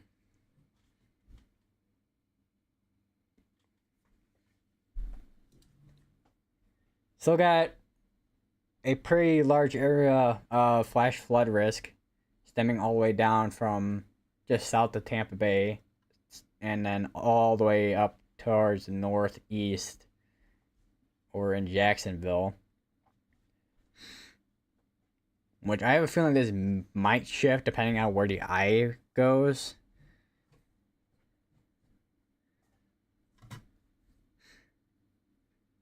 And let me just look at the recon mission real quick as well. Although I don't know how far or where some of these guys are right now. Actually, I could take a look at Hurricane Hunters on Radar Omega as well. which 9 minutes ago, this one I think is probably the Air Force mission. Oh no, that's just NOAA actually. This one I think is the Air Force one. Yeah, this one's the Air Force one going through Milton. Which the Air Force one is low level, and then the NOAA one is also low level. So we got two planes going through the low level areas of the hurricane compared to the upper level.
So I want to also look at the kind of just outlooks.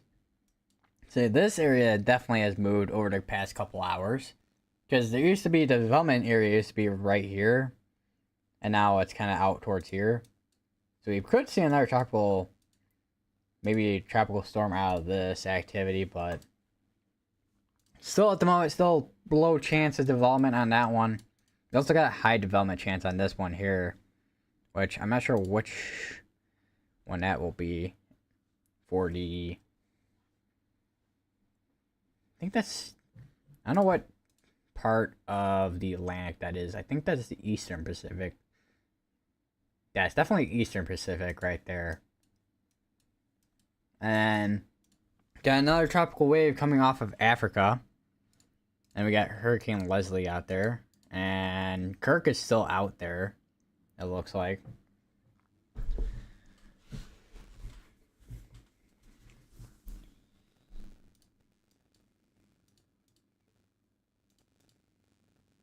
Although I have a feeling by the time this gets over, even into Europe, it'll probably just be just general storms. Or at least a tropical, somewhat tropical, post-tropical system with just general storms or some severe storms.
So I wonder what the eye wall looks like right now. Still looks like it's going through reconstruction still. Because once you get a pinhole eye wall, then it starts going through the process of reconstruction.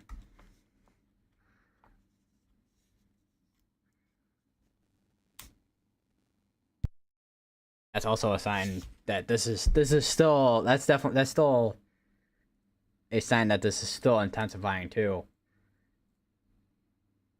Dry air is still not a problem at all for Hurricane Milton at this time. Same with wind shear. Wind shear is still not a problem for Milton at all at this time as well. Also, there is a special marine warning, which is for water spouts and wind gusts.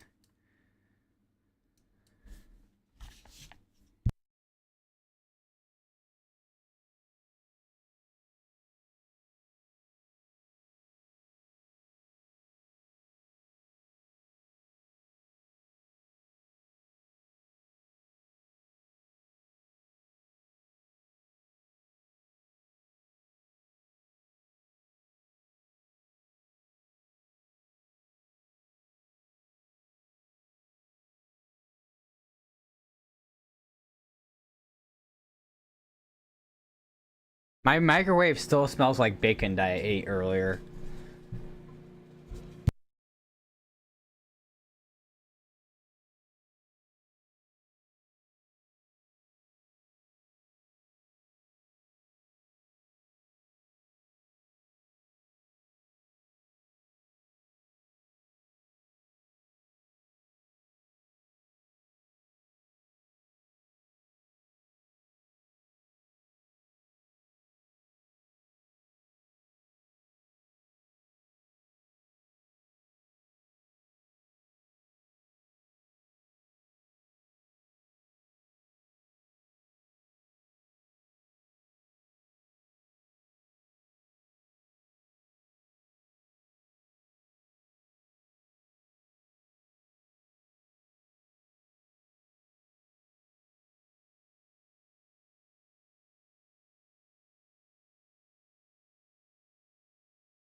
Traffic is insane. I can imagine. Which actually, now that I think of it, I want to load up some Florida, if I could spell. I want to load up some traffic cams over from Florida. I'll probably find a good amount on, if I can find ones that are have a play to them.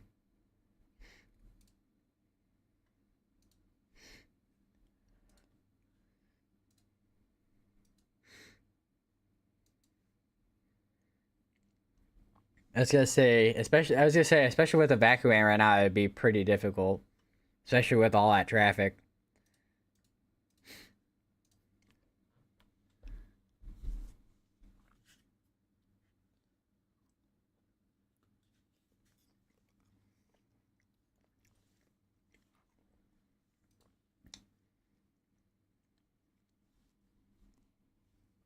Like, here's a still image. The video doesn't want to work with my internet for some reason, but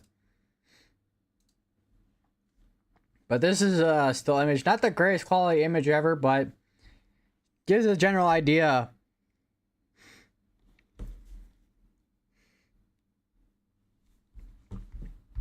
of the type of traffic that's going on.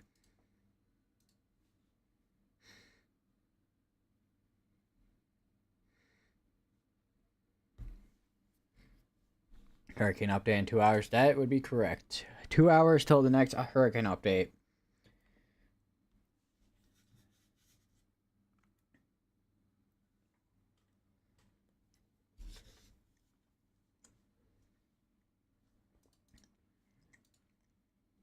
Which on the next update, of course, we'll see how much this has intensified. Because this is still intensifying.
Here's the 3D view again of Milton, for with the lower level water vapor on satellite here. And also, let me on the COD satellite as well. Let me change that a little bit here. Localized sectors. I wonder. Continental. Oh, jeez. Yeah, that's way far out at that point. So trying to figure out if. Oh wow, there actually is one for Hurricane Milton actually.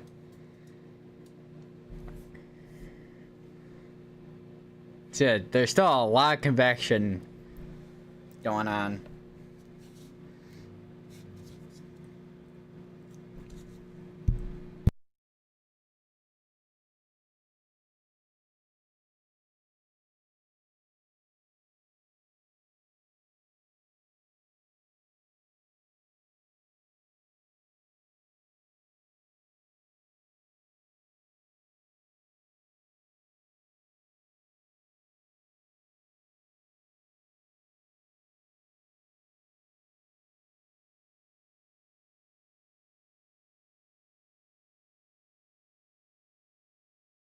So I'm just hearing someone's car going.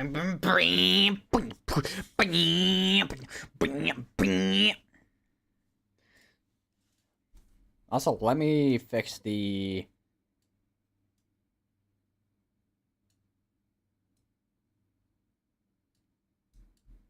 satellite image here on COD's website so we can see this a little bit better.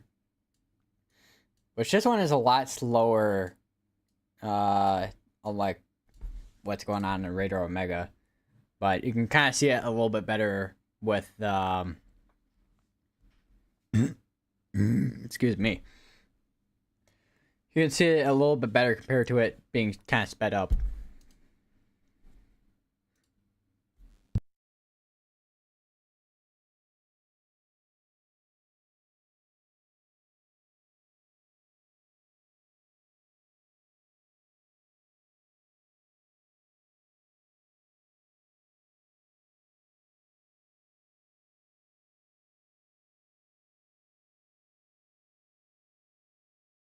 I wonder what it would taste like if I put nacho cheese with mashed potatoes.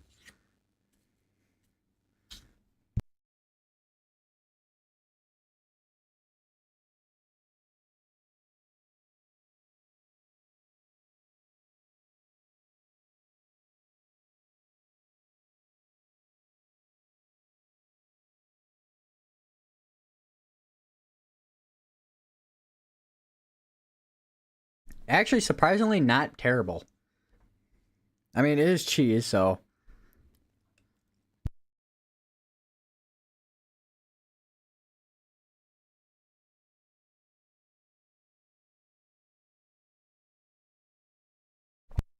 Yeah, welcome to the Weather Overground channel where we talk about weird food combinations and weather.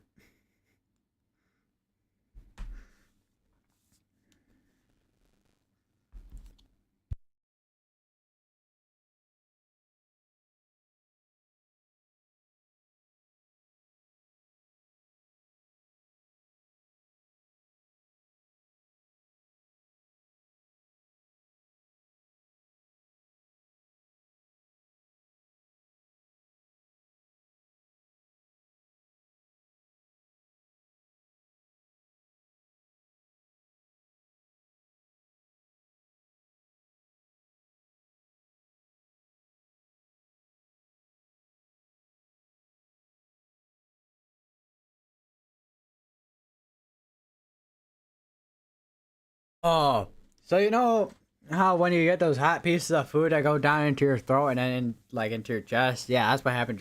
Just happened to me.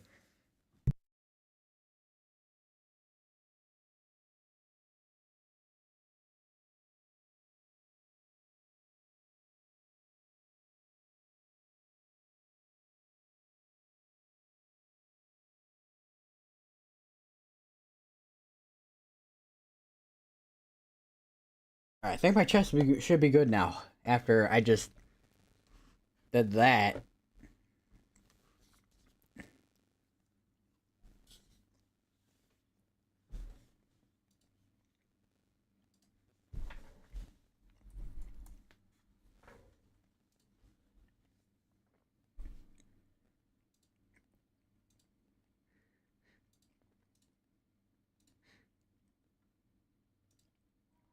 Whew.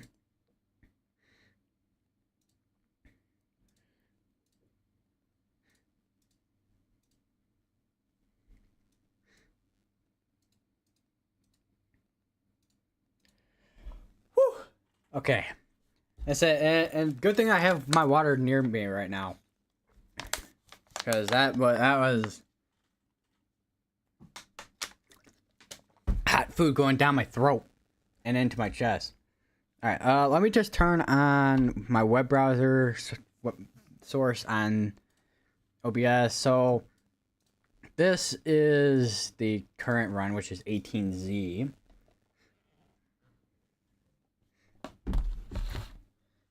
And you can kind of see it actually is kind of right now on par with what's being shown on radar here on Radar Omega. So that's where Hurricane Milton is. Or I keep forgetting it's the, I don't know what to call them, the greater than or less than signs. So you can see where Milton goes, which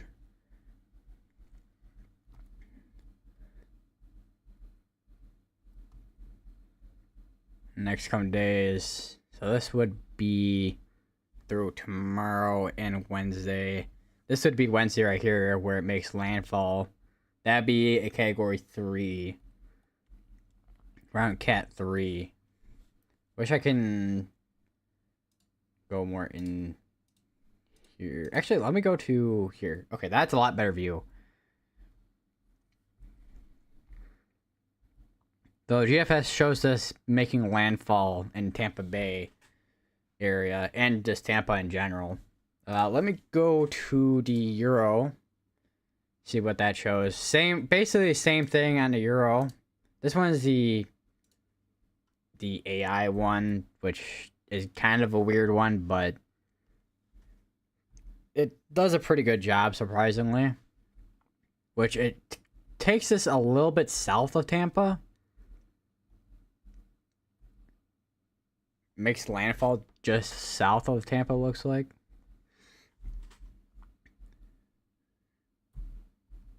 Is this broken? And it's broke. Nice. I just love it when websites break. No, I don't. It's a pain. Oh. Okay, there we go. Okay, here is the EPS, which is the ensemble members on the European model. Even that is showing this making landfall by Tampa as well.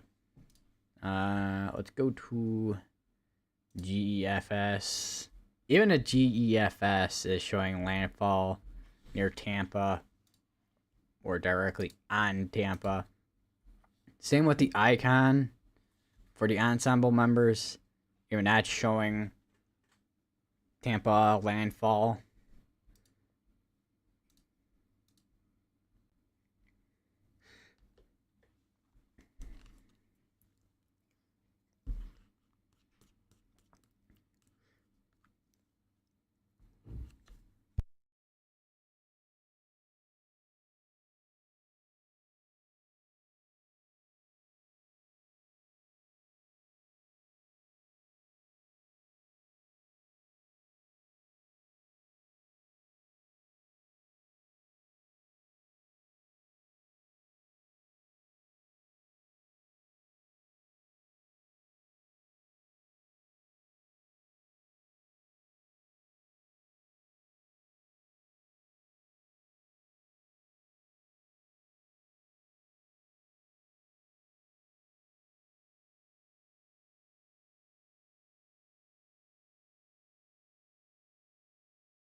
The eyeball is still currently small. Like, even on COD, it's only a couple pixels. Well, it was a couple pixels wide earlier today. Still pretty small for the eyeball, but it will probably get bigger once this does reconstruct its eyeball area. A lot of stronger winds are going to be in this sector here. Oh, let me pause it. All the stronger winds are going to be coming out of this sector here, because typically that's where you're going to find your strongest winds. Not that you couldn't find strong winds coming out of this sector, but typically by the eyeball around here, you're going to find your strongest winds. Although for a wind field, it's more circular compared to what Helene was, so it's more conserved in these kinds of areas, like 3 different areas as you get closer to the eyeball.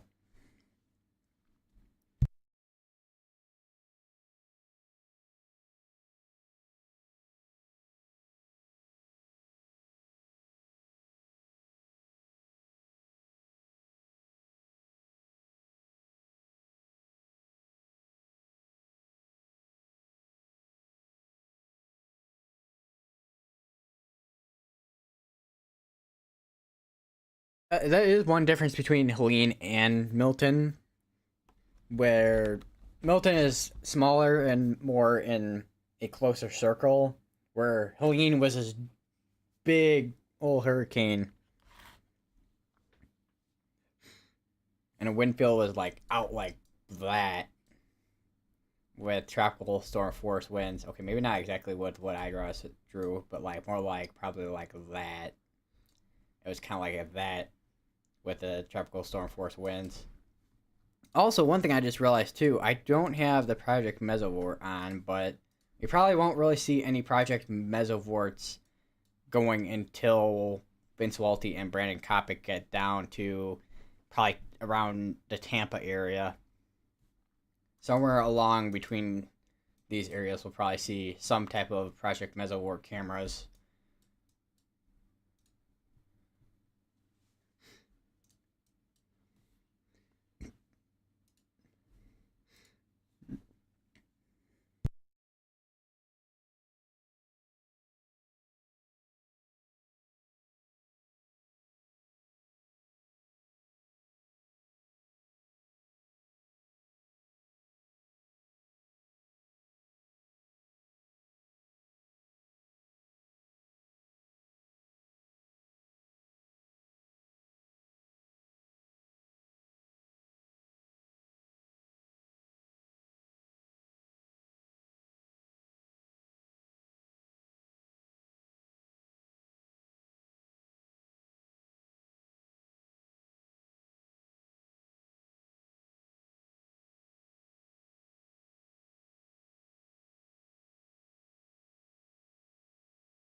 Still got, well, still well over an hour till we get our next update, which will be at 10 p.m. Central Time. And that would be 11 p.m. Eastern Time.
When you sit sideways on your chair.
Anybody else dealing with allergies right now? Because that's what I think I'm dealing with right now. Especially with it being fall. Anyways, with current... I want to talk about current information a little bit here. As of current information, still moving east at 10 miles per hour. Minimum pressure 897 millibars. Max sustain 180. And this is still forecasted to be at wind speeds of 185, max gust at 225 at around 1 a.m. Although, as we've seen over the past 24-ish hours almost, we've seen Milton strengthened even before those specific times. Multiple times today, and even through last night.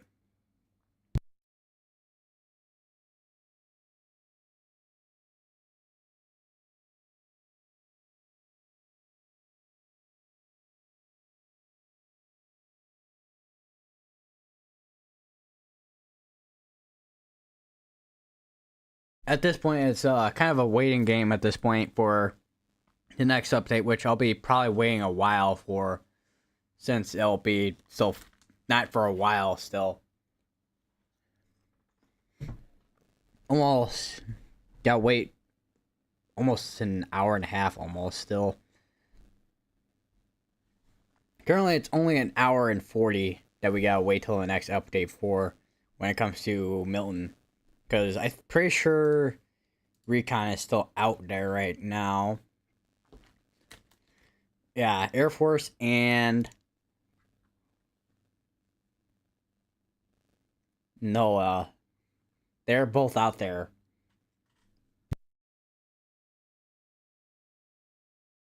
They're both out there at the moment. Currently passing through.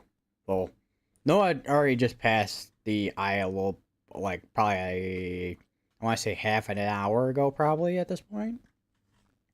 And Air Force just went through about probably 15 minutes ago.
So at this point, just turning on quite a few things at the moment. Which we can take a look at the wind field. Because we can always see the wind field kind of changing. Although we won't be getting any new information for a while still, of course. As said before. So, how is everyone doing this evening so far?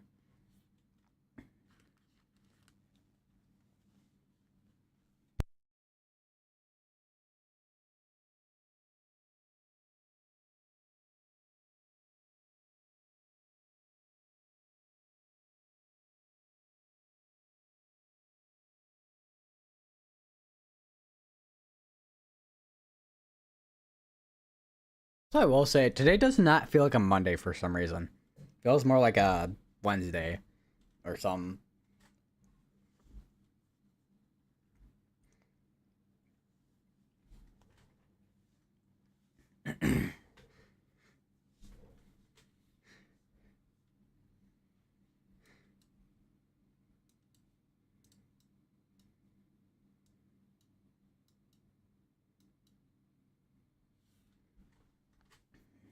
So that's definitely way up there in terms of this going into the atmosphere.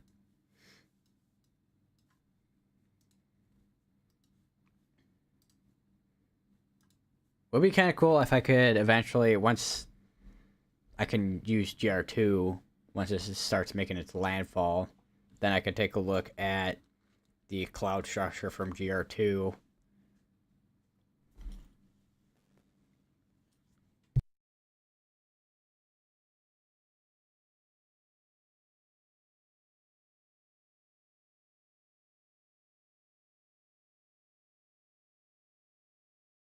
Which I have, now that I think about it, I haven't used GR2 in a while, but typically when it comes to GR2, you're gonna be, it's kind of like with Radar Omega, where you're gonna be using only the radars on land compared to like satellite view. Although there probably, I wonder if there is a, besides Radar Omega, I know Radar Scope could probably do it as well. I don't know if there's another software out there that can do this type of thing. I know COD's website does a pretty good job of actually quite a few things, such as weather models and satellite imaging as well, and also all the information they would need, such as instability, atmosphere. Let me data type. Where is? Hold on. Let me switch over to regional sector. So you get these kind of like data toggles, product overlays. So CAPE, which would be your instability, dew points, temperatures, present weather, station plots, which the station plots being different mesonets across the US basically. Which a lot of times these are at different airports. Because a lot of times you're going to find station plots at airports. Like the one that's the DeKalb Municipal Airport. Mesonet. That one's over in Rockford. That might be O'Hare right there. Not sure about this one here.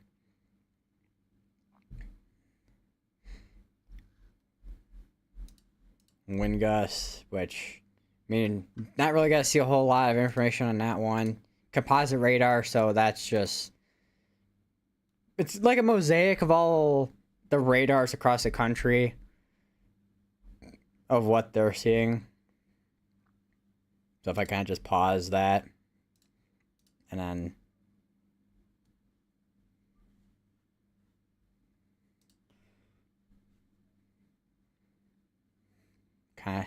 kind of knowing you've had mashed potatoes with bacon topped with nacho cheese while you're covering some crazy hurricane. Oh, this is not quite in Florida quite yet, but it is in the Gulf.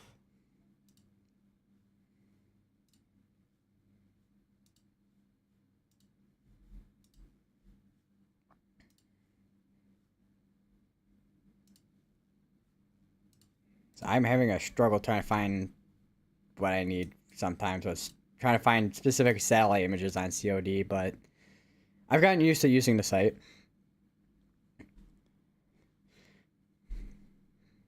Yeah, that's one thing about these streams is there's always something interesting going on. Doing a, say, I also read great stream, very interesting as well, and I wanted rereading that comment of the stream. I am a robot. Beep boop bop. I don't know. You're doing a great stream, by the way. Thank you.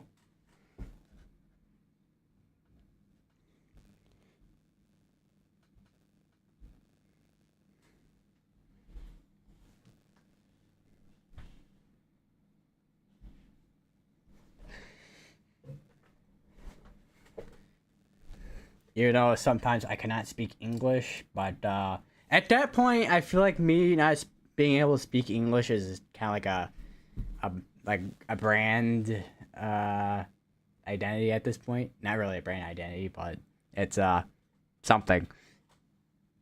I don't know. Me being random.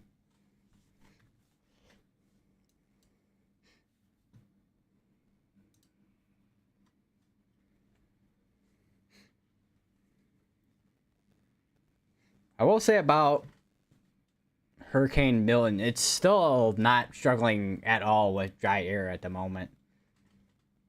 Because it's still in an environment where it's pretty moist. I mean, you still see more drier areas down here, but the amount of moisture just coming from the hurricane kind of almost immediately overlaps it. Although once it does get up towards this portion of Florida right here, it'll be dealing with wind shear and dry air. Sound better than some meteorologists on TV. That is one thing I will say between TV meteorologists and then people who do live broadcasting on YouTube. With YouTube, you kind of can do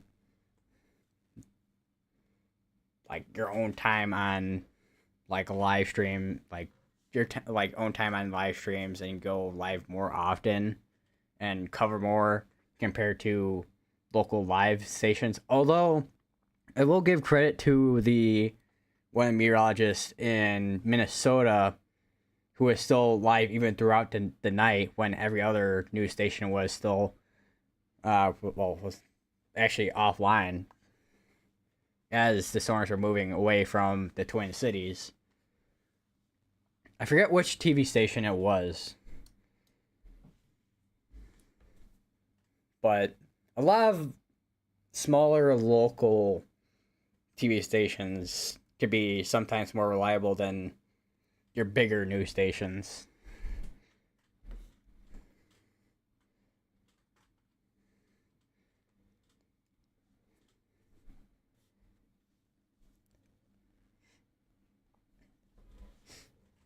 So I'm just hearing some random honking outside. I don't know what's going on out there. I've heard honking at least like four or five times today. I don't know what's going on outside.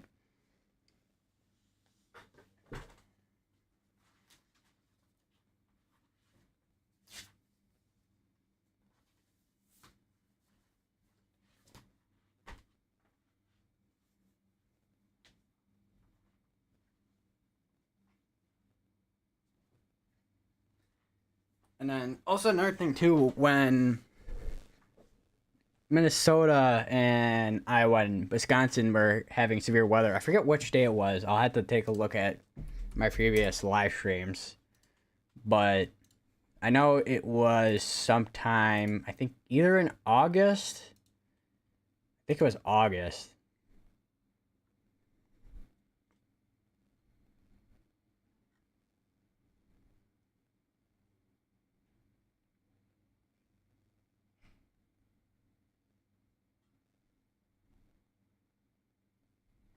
Yeah, it was August.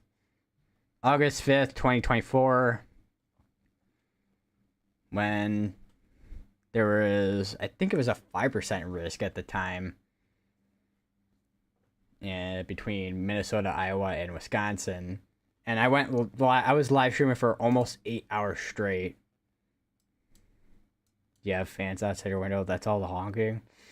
Man, that would be something.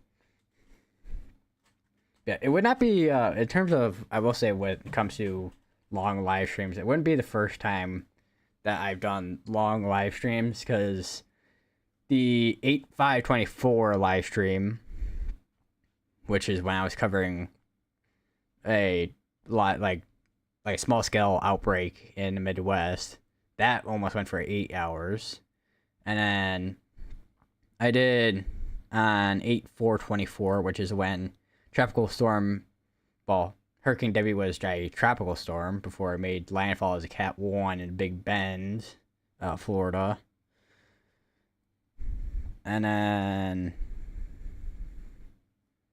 the ratio that I almost went for 9 hours on, because I started at I don't know how I still remember this time, but specifically starting at 8, not 8:12, but 3:12 p.m. in the afternoon, and that's around near the time they issued a moderate risk, which the main risk were tornadoes, and then also the wind risk, which the wind risk was definitely there.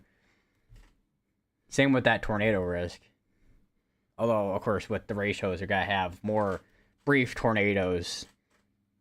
Similar. It's kind of similar to a tropical system where you have brief tornadoes, and you can see tornadoes up to intensity of around EF2, EF3, which I know Frankfurt, Shanahan to Frankfurt, I know that tornado was up to a EF2 for the official rating. And then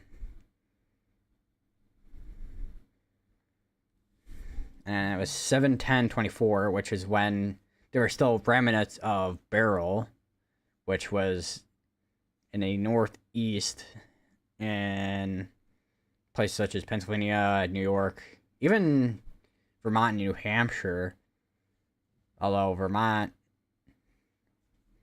if I remember correctly, Vermont saw a few tornadoes. And then there's also the one day, which was my first ever 8-hour stream, which was 7/8/24, which is the first day I covered Beryl, because the days leading up to Beryl, I didn't do any coverage because I was still getting used to just live broadcasting, just general severe weather.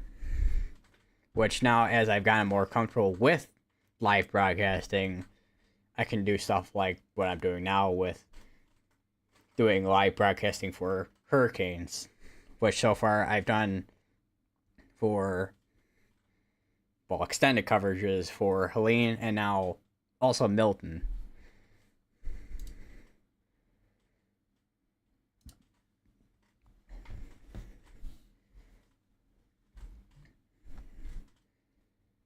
And then, of course, also this entire year has been a pretty big growth in terms of my channel, because if I load up my analytics, because YouTube has analytics for lifetime subscribers, and looks like it wasn't until around June, July where I really started growing, which I really started actually growing once March and April started to come into play, and also May as well, because not only was I uploading weather vlogs, I was also doing stuff like this, which I hope to continue to do even over the next summer break as well, and just throughout when I can during the school year, because that way I can get live information to everyone who is just wanting to make sure they get latest information on what is ongoing with the current weather and whatnot, because getting the latest information about weather is very important, especially these days.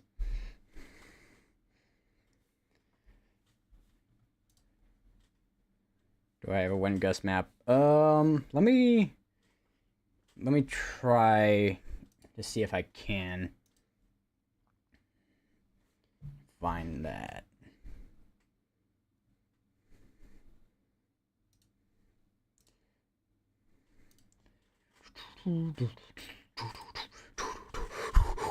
Ow, my side of my neck. All right, so this is the GFS right here.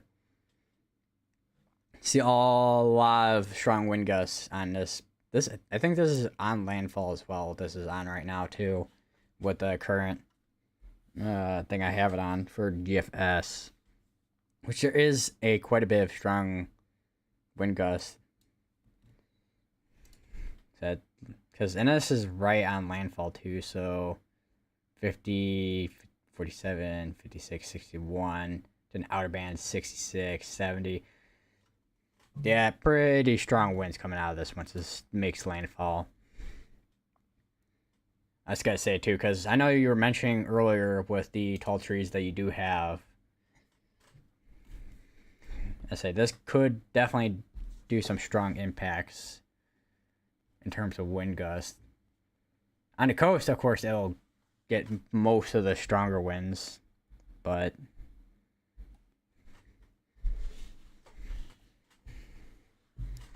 kind of wish I could just zoom in a little bit better. Local. Oh, great. Only available on Pivotal Weather Plus. No, Pivotal Weather works fine without subscribing to it, I guess. Maybe that is something I'll get in the future. Because Pivotal Weather is a really good tool to use. There's a NAM. Yeah, NAM 3K is not the greatest model to use for hurricanes. Which if you're going to use any type of models for hurricanes, it'd be the Euro or the GFS. Or hurricane models that are dedicated to hurricanes. Which I want to refresh Travel Tidbits to see what's going on there.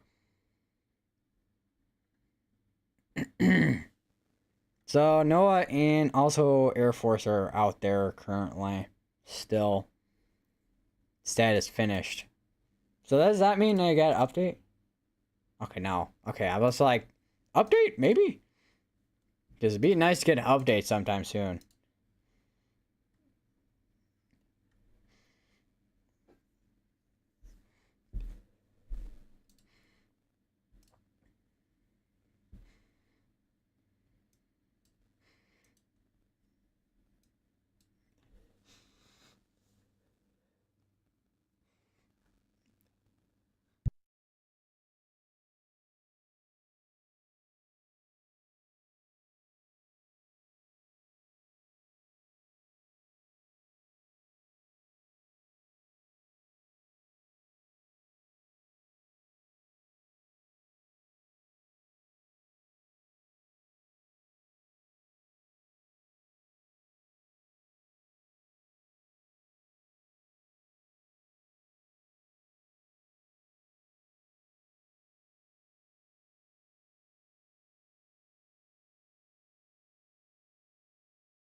So I'm looking at the Euro as well. New run available. Oh, right, yeah. I need the 18... I need Weather Plus to even use it. The 18Z and the Euro. Actually, does Pivotal... I'm pretty sure Pivotal Weather has it. So here's the hurricane models I was talking about earlier. So this is kind of... So HWRF has this a little bit higher than what the update shows.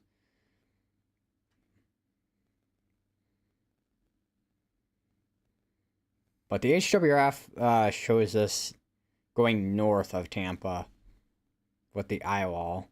947 apparently at landfall 2. I just want to refresh this real quick just in case. And then... I can't believe there's a NAM 32KM. Alright.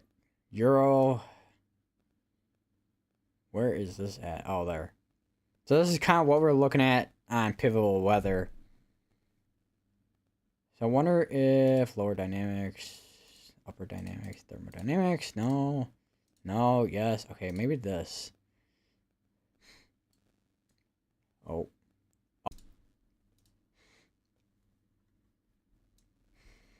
Here's the ensembles of what it shows on the Euro. 978. Kind of wish I could see the numbers that I could see on Pivotal Weather on this, to be honest. But I guess it kind of like 52-ish knots up to, it looks like, Although it doesn't really show the wind gust on this side here on the Euro on Tropical Tidbits, and this is definitely behind right now. No doubt about that. Jeez. Yeah, that is way behind. That is definitely behind. With GFS on Tropical Tidbits right now.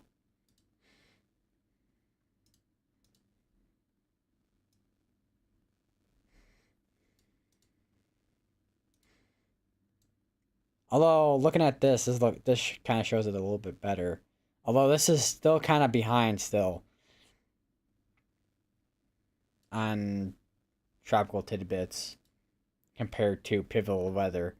So Pivotal Weather looks like it's updating faster than Tropical Tidbits, which, I mean, not that Pivotal Weather couldn't update faster than Tropical Tidbits, but typically I would expect Tropical Tidbits to update faster, but guess we'll have to deal with what we gotta deal with, I guess, when it comes to looking at forecast models here.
I cannot hit the button to unmute myself on my HyperX Quadcast for some reason nowadays.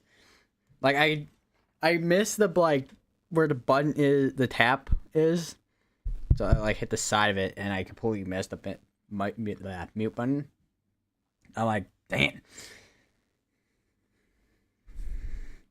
Also, one thing I will say about this hurricane season is it's definitely kept a lot of live broadcasters like what I'm doing, like Max Velocity, Evan Freiberger, TRG Tornado. I don't know if Mike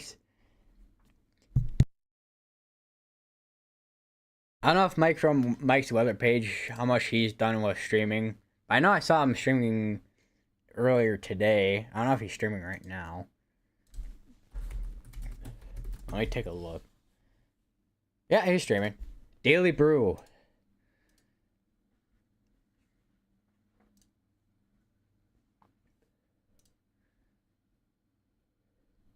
So there's a couple storm chasers that are alive as well, looks like.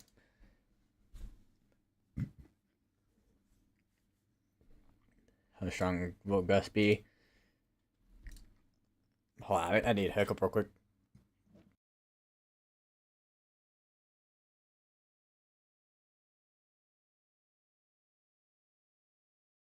So, with what's being forecasted right now, in terms of wind gusts for the next update, being forecasted at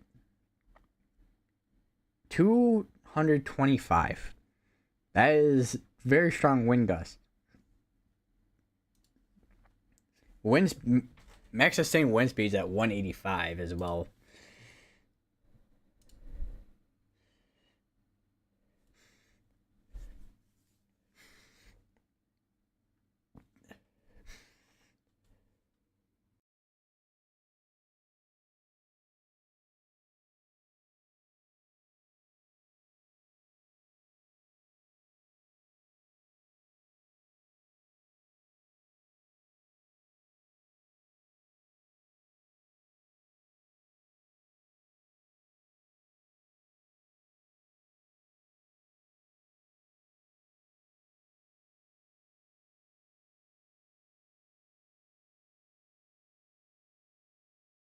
All right, I'm gonna use the bathroom real quick, everybody.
All right, I'm back. And I managed to somehow put my shirt on backwards. I don't know how I manage these things, but I do.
Still got.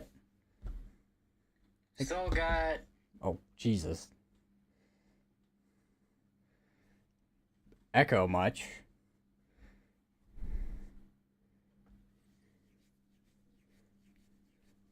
Still got another about an hour till our next update for Hurricane Milton.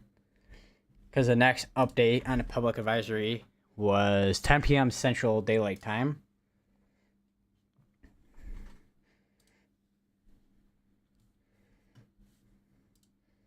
But if anyone is wondering of what the current update is as of 7 p.m. Central Daylight Time, moving east at 10 miles per hour, minimum pressure 897, max sustained 180 miles per hour, and then peak surge, which is stemmed from Anclote River to Inglewood, and also the Tampa Bay area with 10 to 15 feet of storm surge, which is where the main risk will be along the coast when Milton does make its landfall, since Milton is forecast to make a landfall as a Category 3 as of current, with wind speeds of up to 125 with max wind gusts of 155.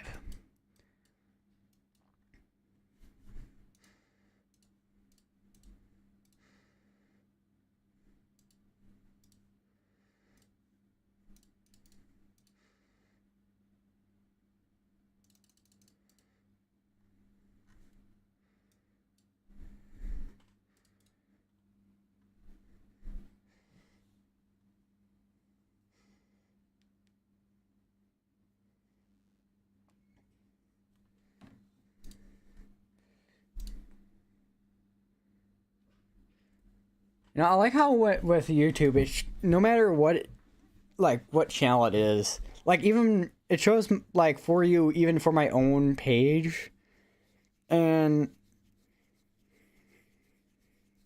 the first like 1, 2, 3, 4,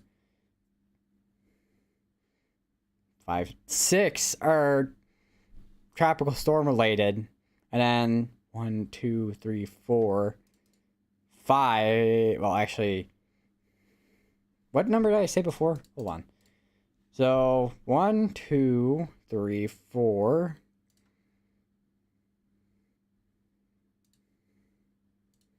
5, 6, 7, 8. So 8 of them are something tropical related, tropical slash hurricane related, that YouTube has for you. And then the rest of them are like just general severe weather.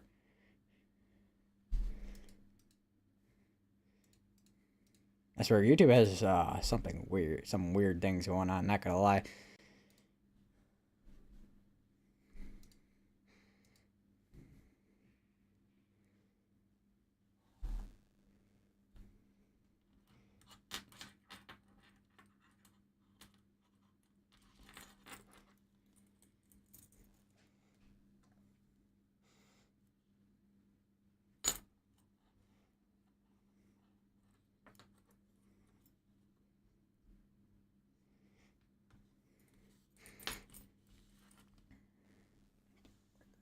Put this. So what is up with the wheel on this cart? Or not cart, just, well, I guess it is technically a cart, but like a basket stand. I don't know what to call it.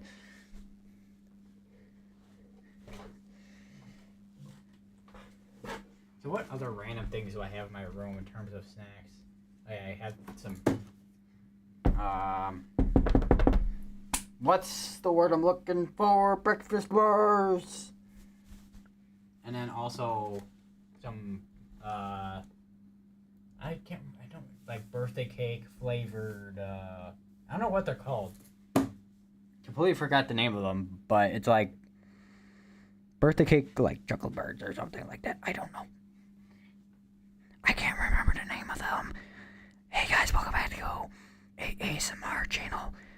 This is actually not an ASMR channel, but welcome back to a ASMR segment. What is on the bottom of the base plate of my microphone?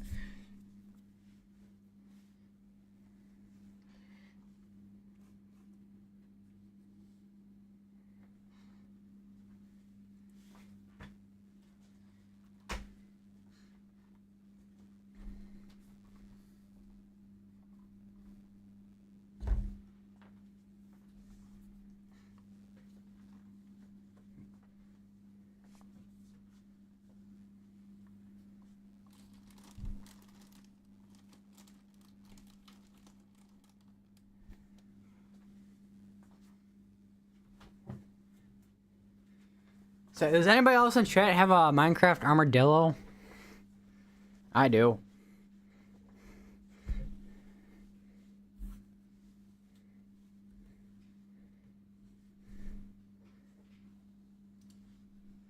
National Hurricane Center reported flocks of birds stuck in the eye of Milton.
So let me just turn off the wind field and the cone real quick, see where this eye wall is at. I think it's still going through the process of reconstructing itself.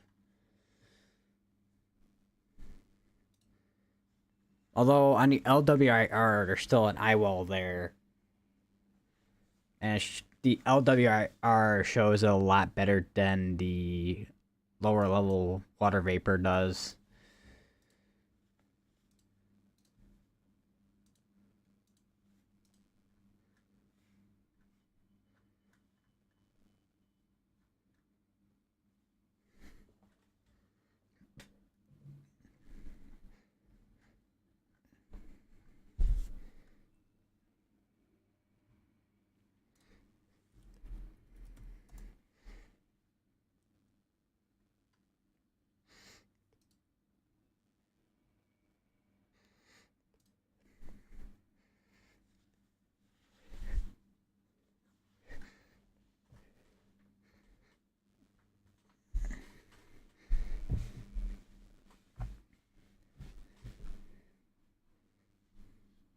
Oh wow, that was actually from way from earlier actually.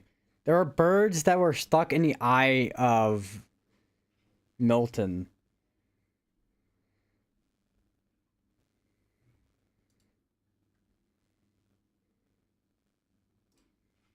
Man, I can only imagine what a bird would be thinking of what is happening right now. Because there's just this like big storm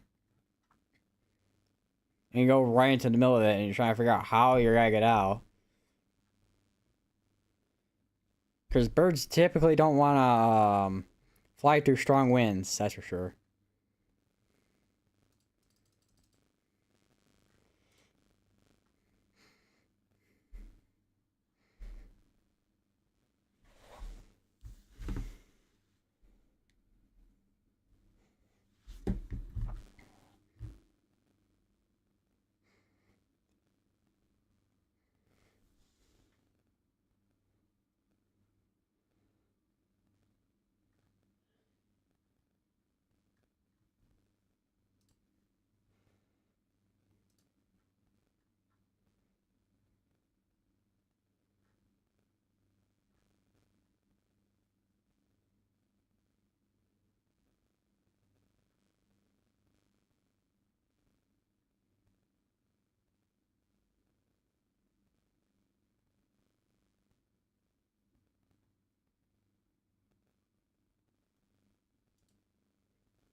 Just I was also gonna say too, because this is the typical time of the year where birds are starting to migrate as well.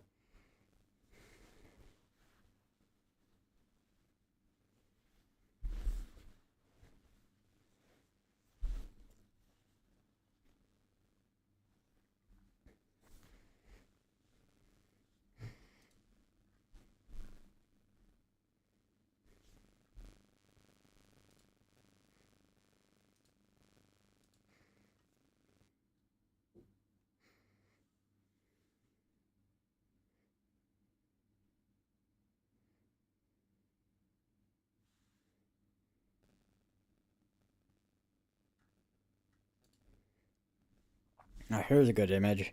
So this image right here from this was posted by Matt Devitt, who is a chief meteorologist over in, so where is Wink News anyways? Southwest Florida.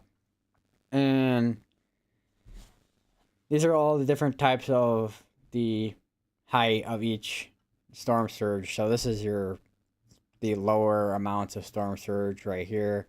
And then this is 15 feet of surge with Hurricane Ian right here, or a representation of Ian's 15 feet of storm surge, which was in 2022 already. Feels like it's already been not even like 2 years ago at this point. It feels like longer than that, actually. Time flies. Yeah, I feel like I saw an image before. Here's some satellite images. That one's just, I don't know which one that one is. This one is from another type of IR imaging here. You see all that convection right there. That is a lot of convection. A lot of pink. And then you see that where the eyeball is at right there.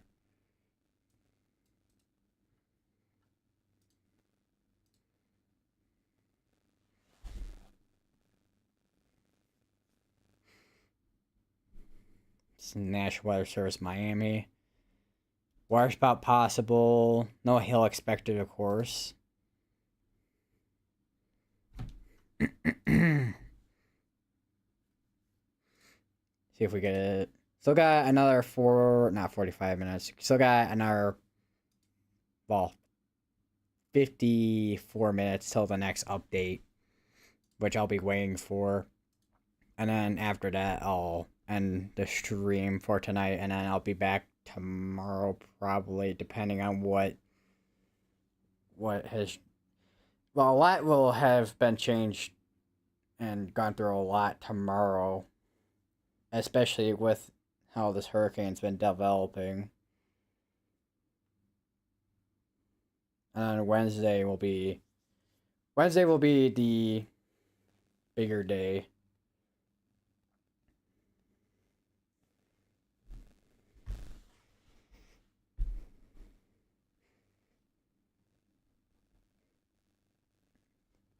Although I'll have to figure out what time I'm streaming on Wednesday. Which that one may be a later night stream compared to the one I'm doing right now. Because this one I started at 6:09 p.m. Last night, though, I did start a stream around 9:30-ish.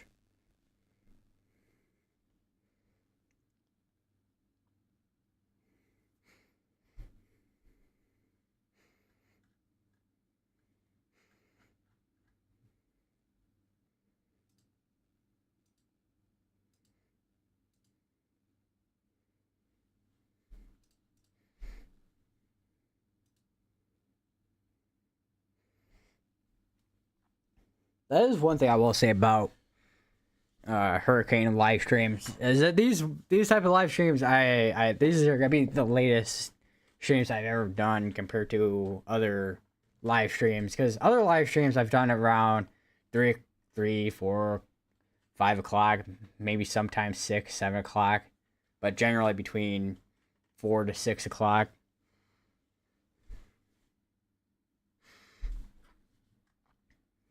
So that is quickly approaching upon the next forecast area, which we may actually see an update on that soon once we get the next update,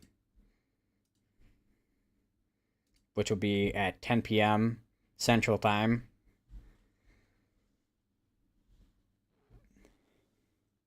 Hurricane update very soon. That is for sure. We'll see how much has changed over. Well, it would be because the last update was at 7 p.m. Central Time, so it's like a 3-hour gap about.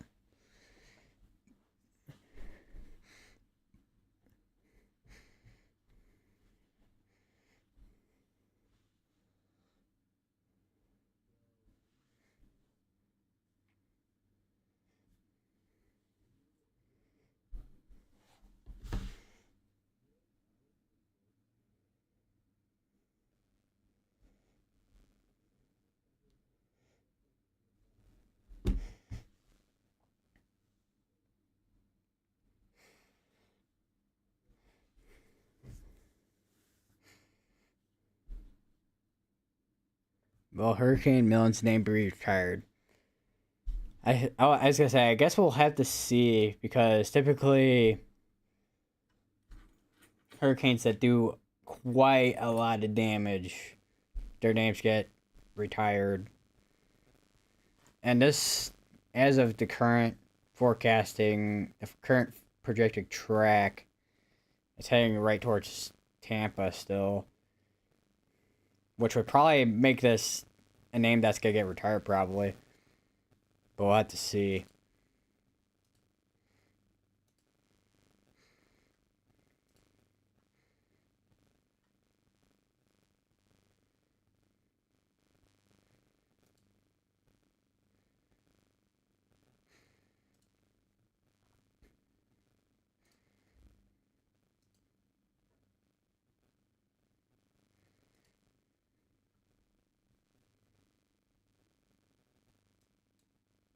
Also, I don't think Kirk will be retired. I was gonna say, yeah, Kirk definitely won't be retired since it didn't really do pretty much really anything, to be honest. I mean, it did get to Category 4 intensity, but it's more or less just out in the Atlantic compared to the couple of other hurricanes that we've seen make landfall in the past like month or two.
Imagine Hurricane Idalia goes to Florida again in 2029.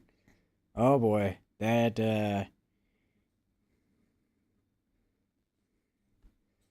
would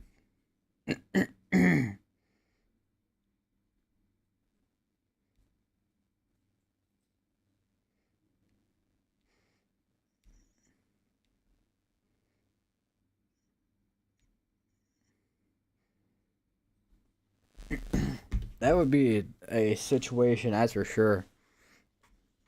I don't know why I don't know why it took so long to say that one, but I'm kind of, even though I'm kind of just running on almost like 4 hours worth, probably 4.5 hours worth of sleep, maybe longer than that. I'm out of sleep,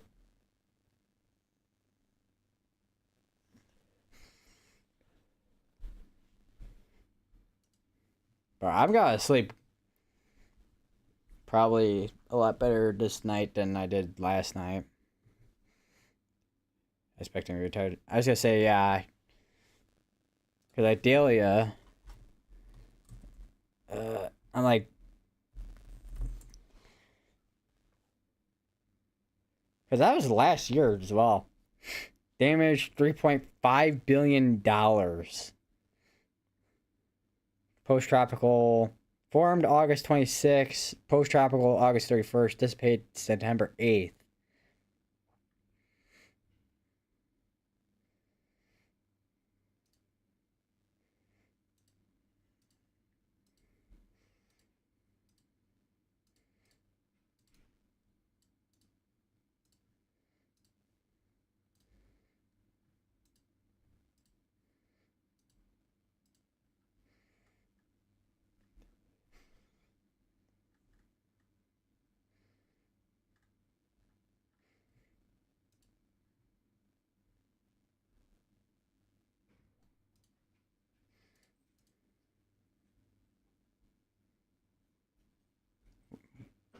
was a Cat 4. I was gonna say because. So I wonder how similar Idalia was to Helene. Because I know both made land. Well, I was gonna say because Sedalia did make Landfall as a Cat 4, if I remember correctly, right? So now Helene made Landfall as a Cat 4.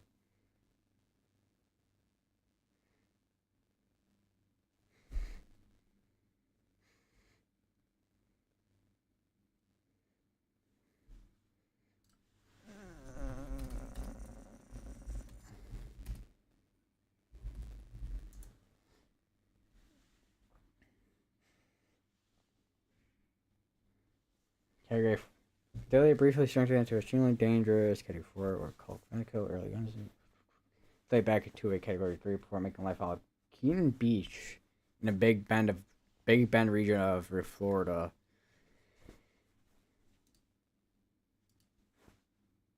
So learning a lot of history today in terms of hurricanes. Because with tornadoes, I know I watch quite a few videos on those.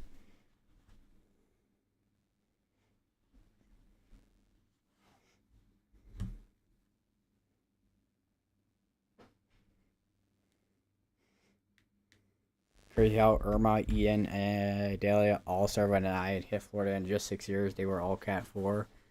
There's gotta be something with the name with an I that that is something.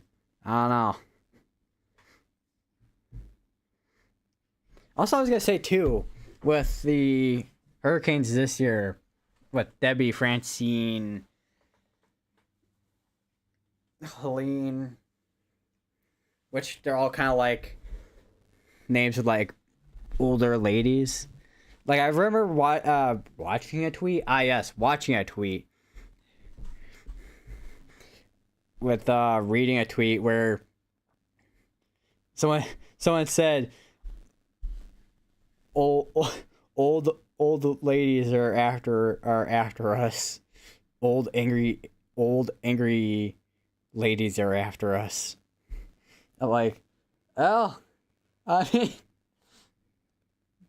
alrighty then. Irma was replaced with Idalia.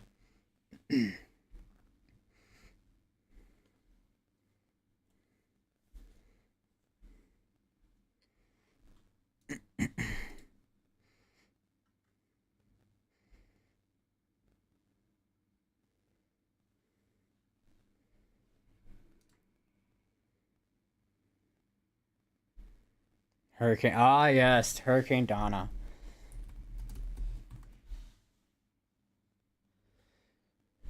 That is one that I've heard of.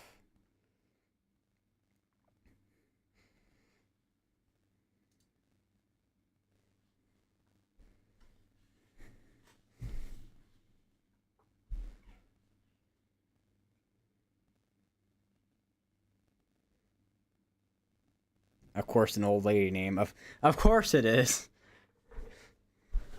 I swear, this is the national I don't know if it's a National Hurricane Center or what that comes up with these names, but apparently they really like naming their hurricanes after old ladies. I don't know.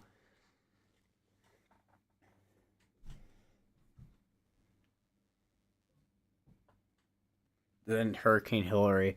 Once again, another old lady name.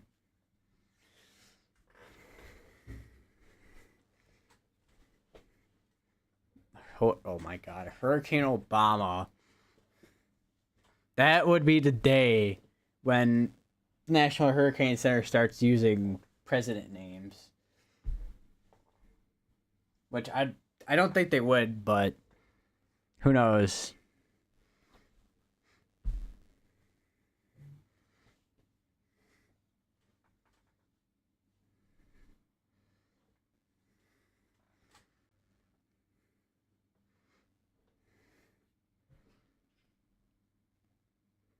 (9:20 p.m. Central). Got another 40 minutes till the next update.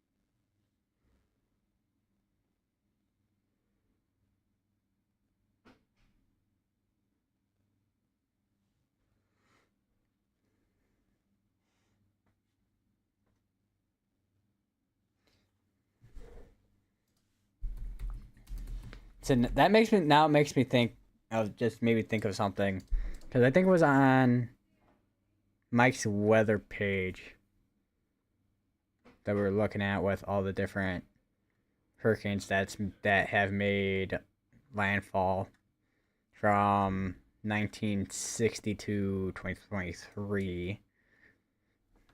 Ah, there we go. Yeah, okay. Or 1950 to 2023.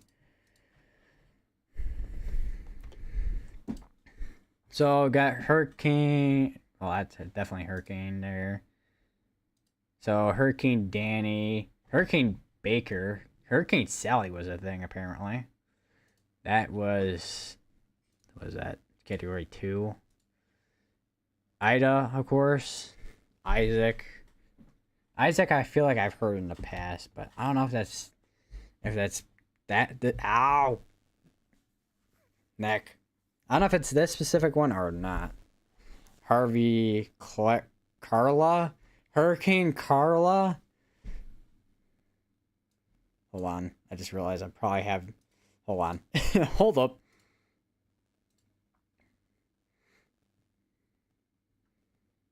So is this even on the right tab? Oh, it is on the right tab. Okay. Hurricane Camille, Brenda, Jeanette. We got Hurricane Dolly.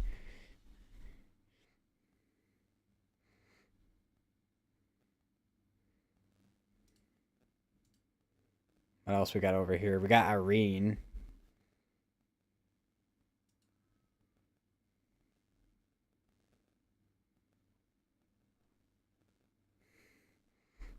Apparently they got Dolly Parton as a hurricane name there in 2008. I was gonna say I feel like 2008 was a pretty bad year for hurricanes, because I know 2008 and I think 2009 with the stock market crash. Hurricane Betsy. There's Hurricane Katrina. And then we got the other Hurricane Katrina over here somewhere. Dolly was only Cat 2.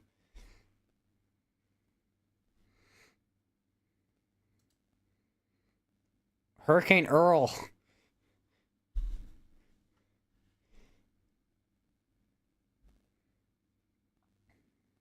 Hurricane Emily. There's Donna. Edna, Bob, Carol, Belle, Sandy, Emily, Alex, Doreen, Gloria, Irene, 1999, Barbara, 1953. Yeah, that's definitely a 50s name, all right.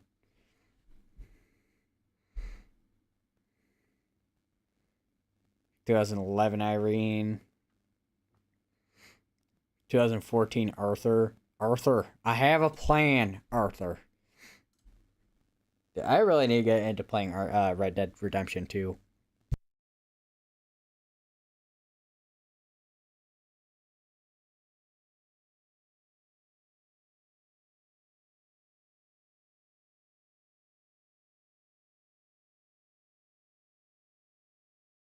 Then we also have Hurricane Isabel, Connie, Ion?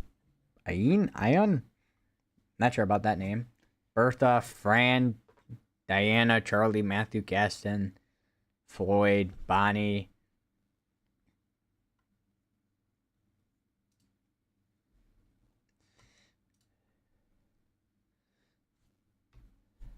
Let's go back to the hurricane, see how that's doing.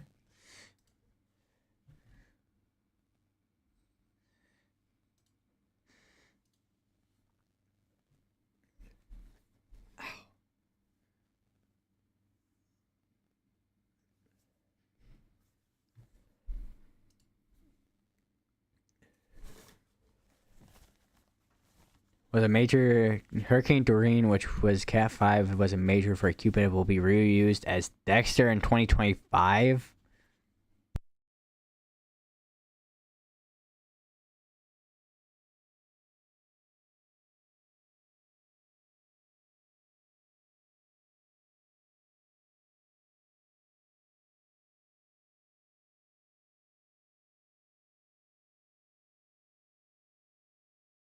So Dexter is a pretty unique name, I will say.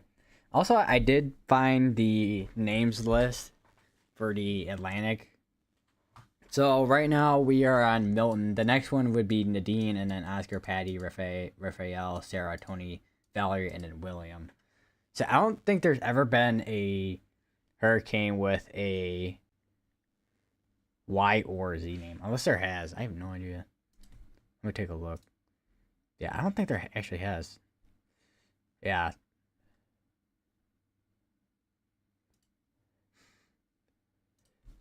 So 2025, Andrea Barry Chatnell?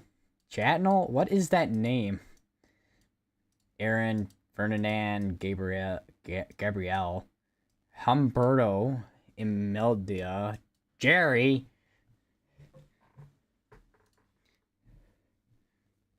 2029 Adelia. Oh my god, there is. Right there, there's Idalia right there.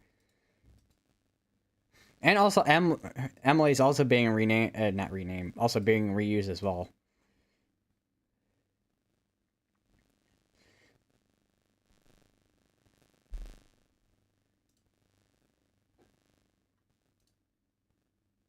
Because there was this Emily, Hurricane Emily right there.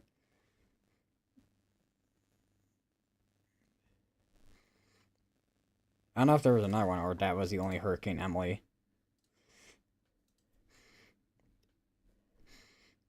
2028, Alex, Bonnie, Colin, Danielle, Earl, Vera, Gaston, Herman, Idris, Julia, Carl. I got Earl and Carl. 2029 will be a redemption year for Adelia.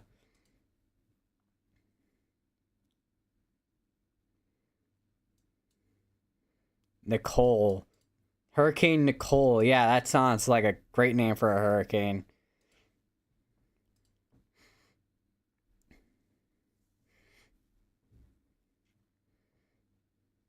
(2026) Hurricane Teddy. Josephine. I feel like people are just gonna say Joseph. Hurricane Joseph instead of Josephine.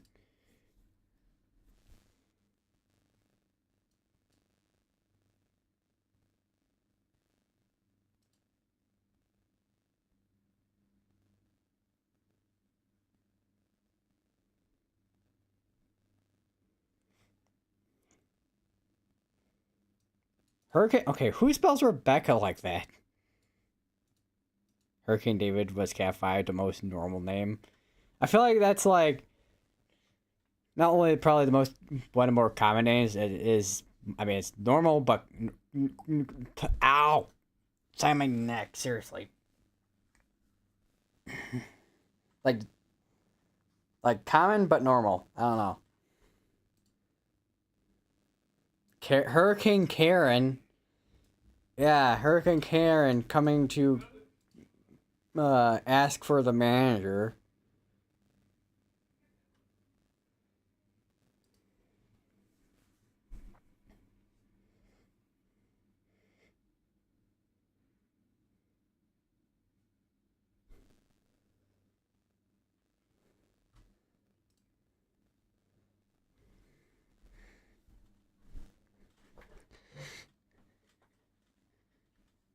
Yeah.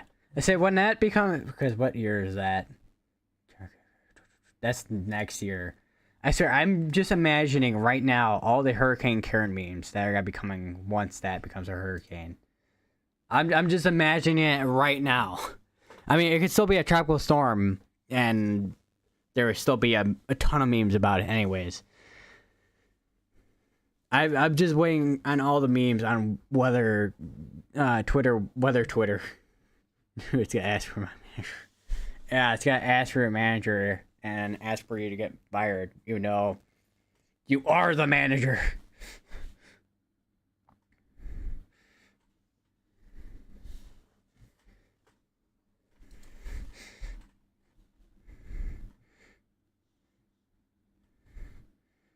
Hurricane Margot in 2029.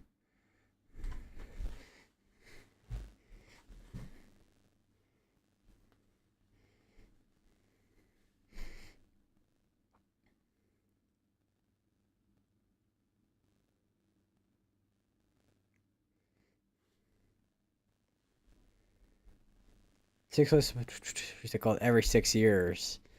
You don't say.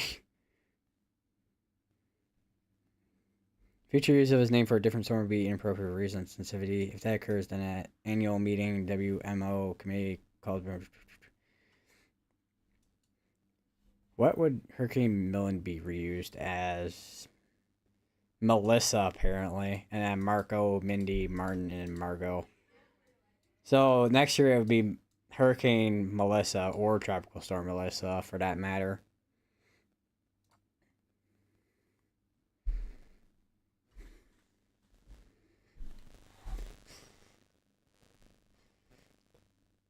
See. UC 23. So wait, that's for Eastern North Pacific. Never mind. I was like, oh, wait. But no.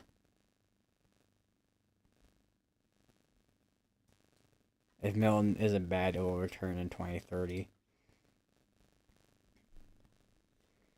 I was gonna say, I guess we'll have to see what happens in terms of how it pans out with Hurricane Milton. Can I have a tropical cyclone named for me? We do not control the naming of tropical storms. Instead of listing name of the International Committee of the United States World Meteorology Organization.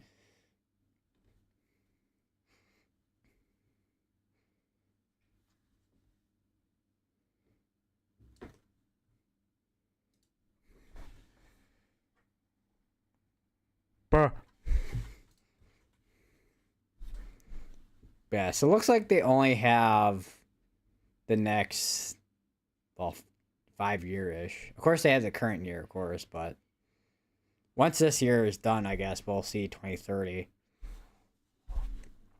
Which I am kind of interested in seeing what happens with 2030. Hurricane Kirk in 2030. Redemption.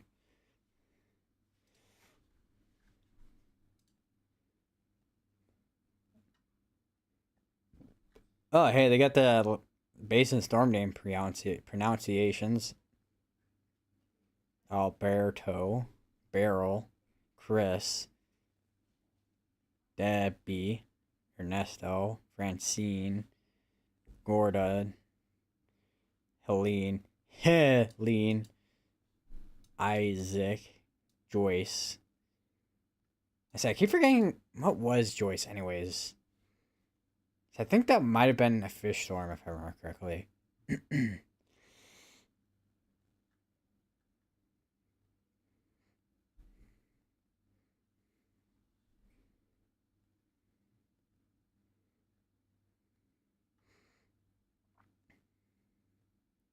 Imani.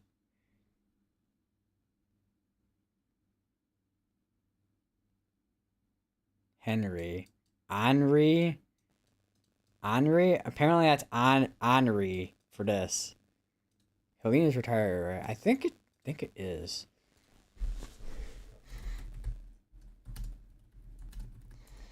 Might be. So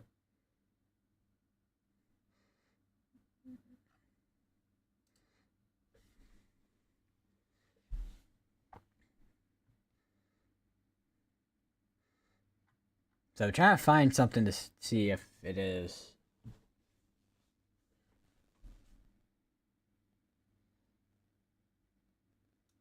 So it might be retired.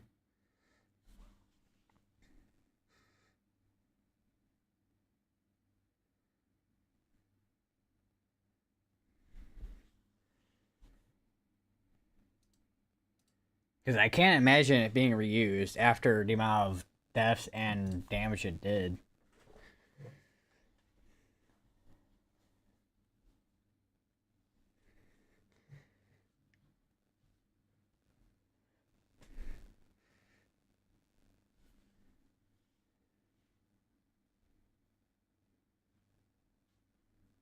Could be seeing Helene returning 2030, North Carolina's biggest nightmare. Not good for them. No doubt about that.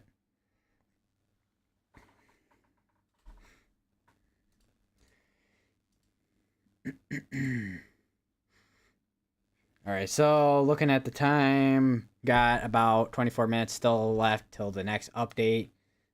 Although watch as it's updated as I'm not even looking. But yeah, no, it didn't update quite yet. Hurricane update might come early. I was gonna say, would not be surprised if it does. Because just looking at satellite, it's already like coming up upon the next forecast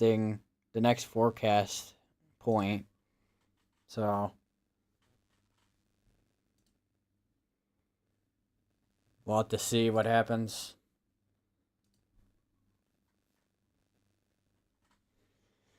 See if it's intensified or if it's died down a bit. Because I wouldn't say it's probably died down a lot.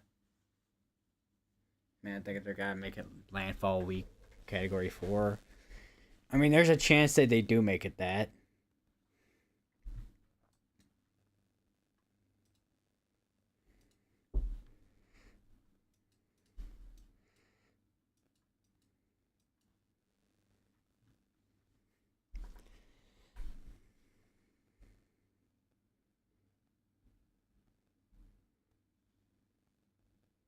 So where is the nail clipper I had?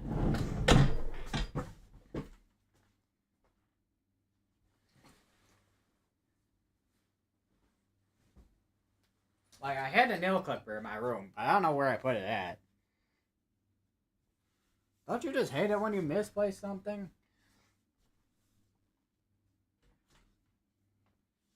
Watch as it's like underneath like either my stream deck or some random place. Or somewhere on the ground, I don't know.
Alright, still got 20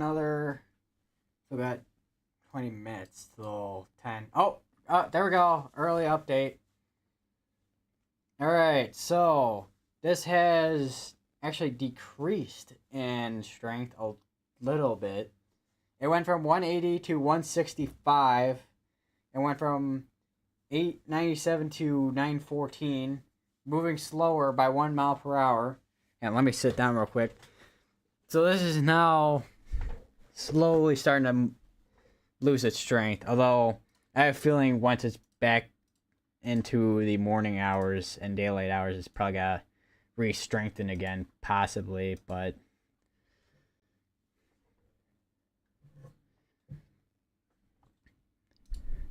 this did decrease in strength.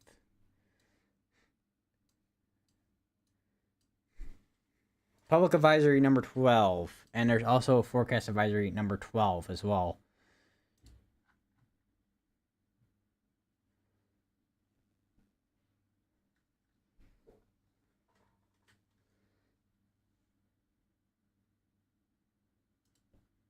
So public advisory.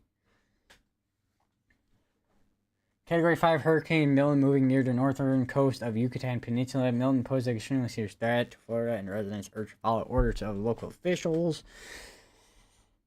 Maximum sustained winds 165. Present movement east. at 9 miles per hour. Central pressure, minimum central pressure 914. Center hurricane. Let's see.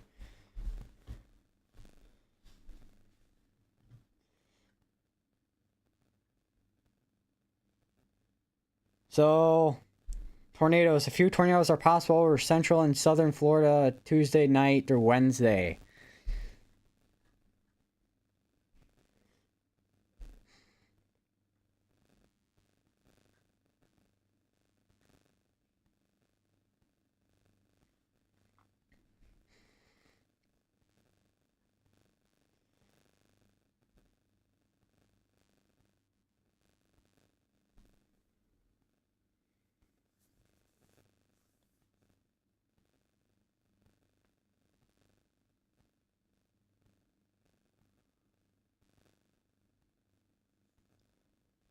So, maximum sustained winds are near 165.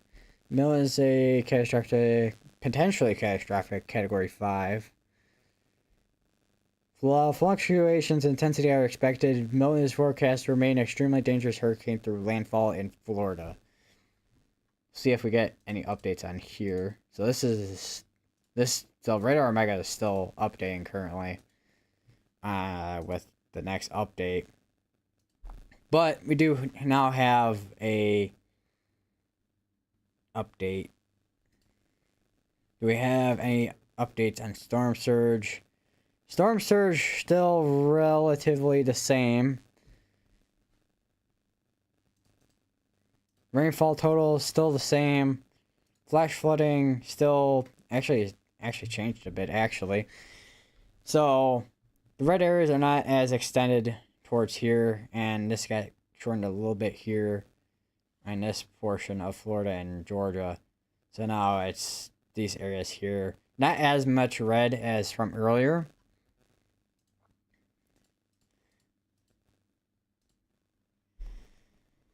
See what this could be expected. This is now expected to be making landfall at 7 p.m. on Wednesday. So it was 1 a.m. Thursday, now it's 7 p.m. Wednesday.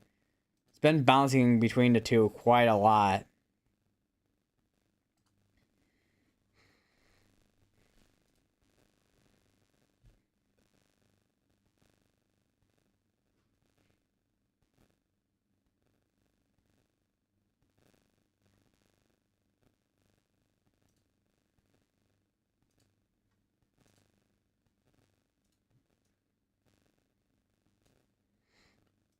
See if we get any updates. May need to refresh Radar Omega soon. Because actually, well, satellite is still on track. Just need to update this. Okay, there we go. Now it's completely updated. So yeah, this is still making landfall as a Cat 3 as of current forecast. This is a lot more... This is a lot weaker than the previous forecast that it was at compared to the 220 and 185. This is a 165 wind speed sustained with max wind gusts of 200, and then the next forecast hour is supposed to be forecasted the same.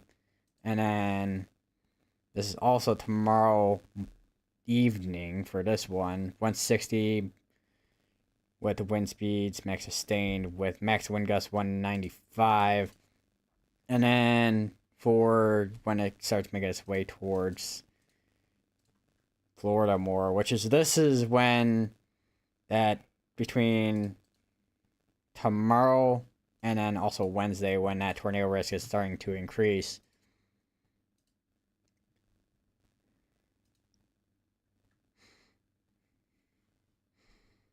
So there's still a disturbance right here. That's some type of organization, but not much. Anyways, here's Radar Omega. So here's the current forecast point right here, which was just from a little bit ago at this point.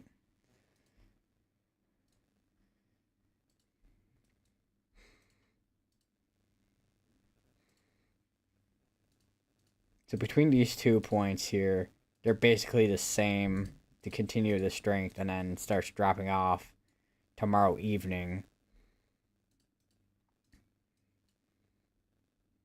Wednesday that at around 7.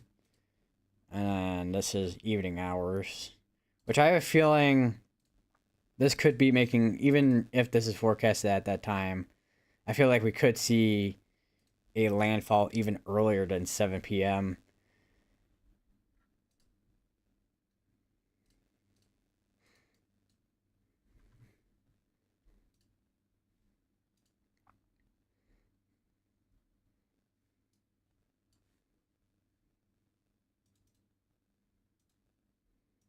Winfield is still kind of the same.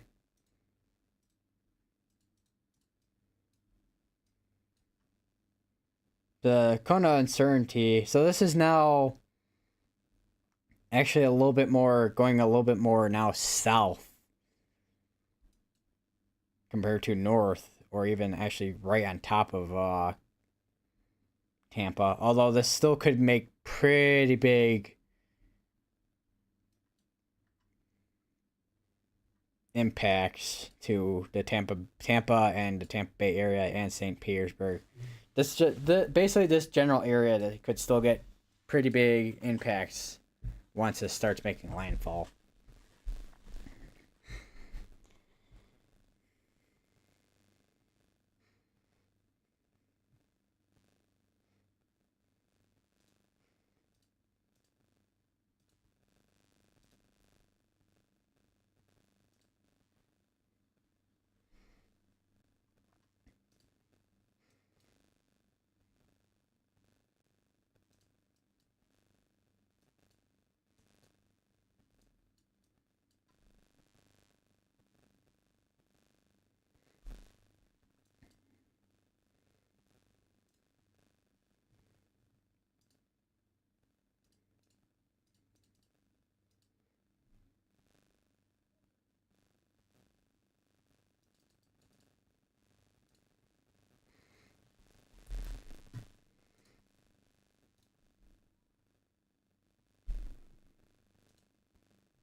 All right, well, I think that's gonna be good for tonight. I'll be back tomorrow. I don't know when tomorrow, but I will be live tomorrow. And yeah, I will see you all in the next one.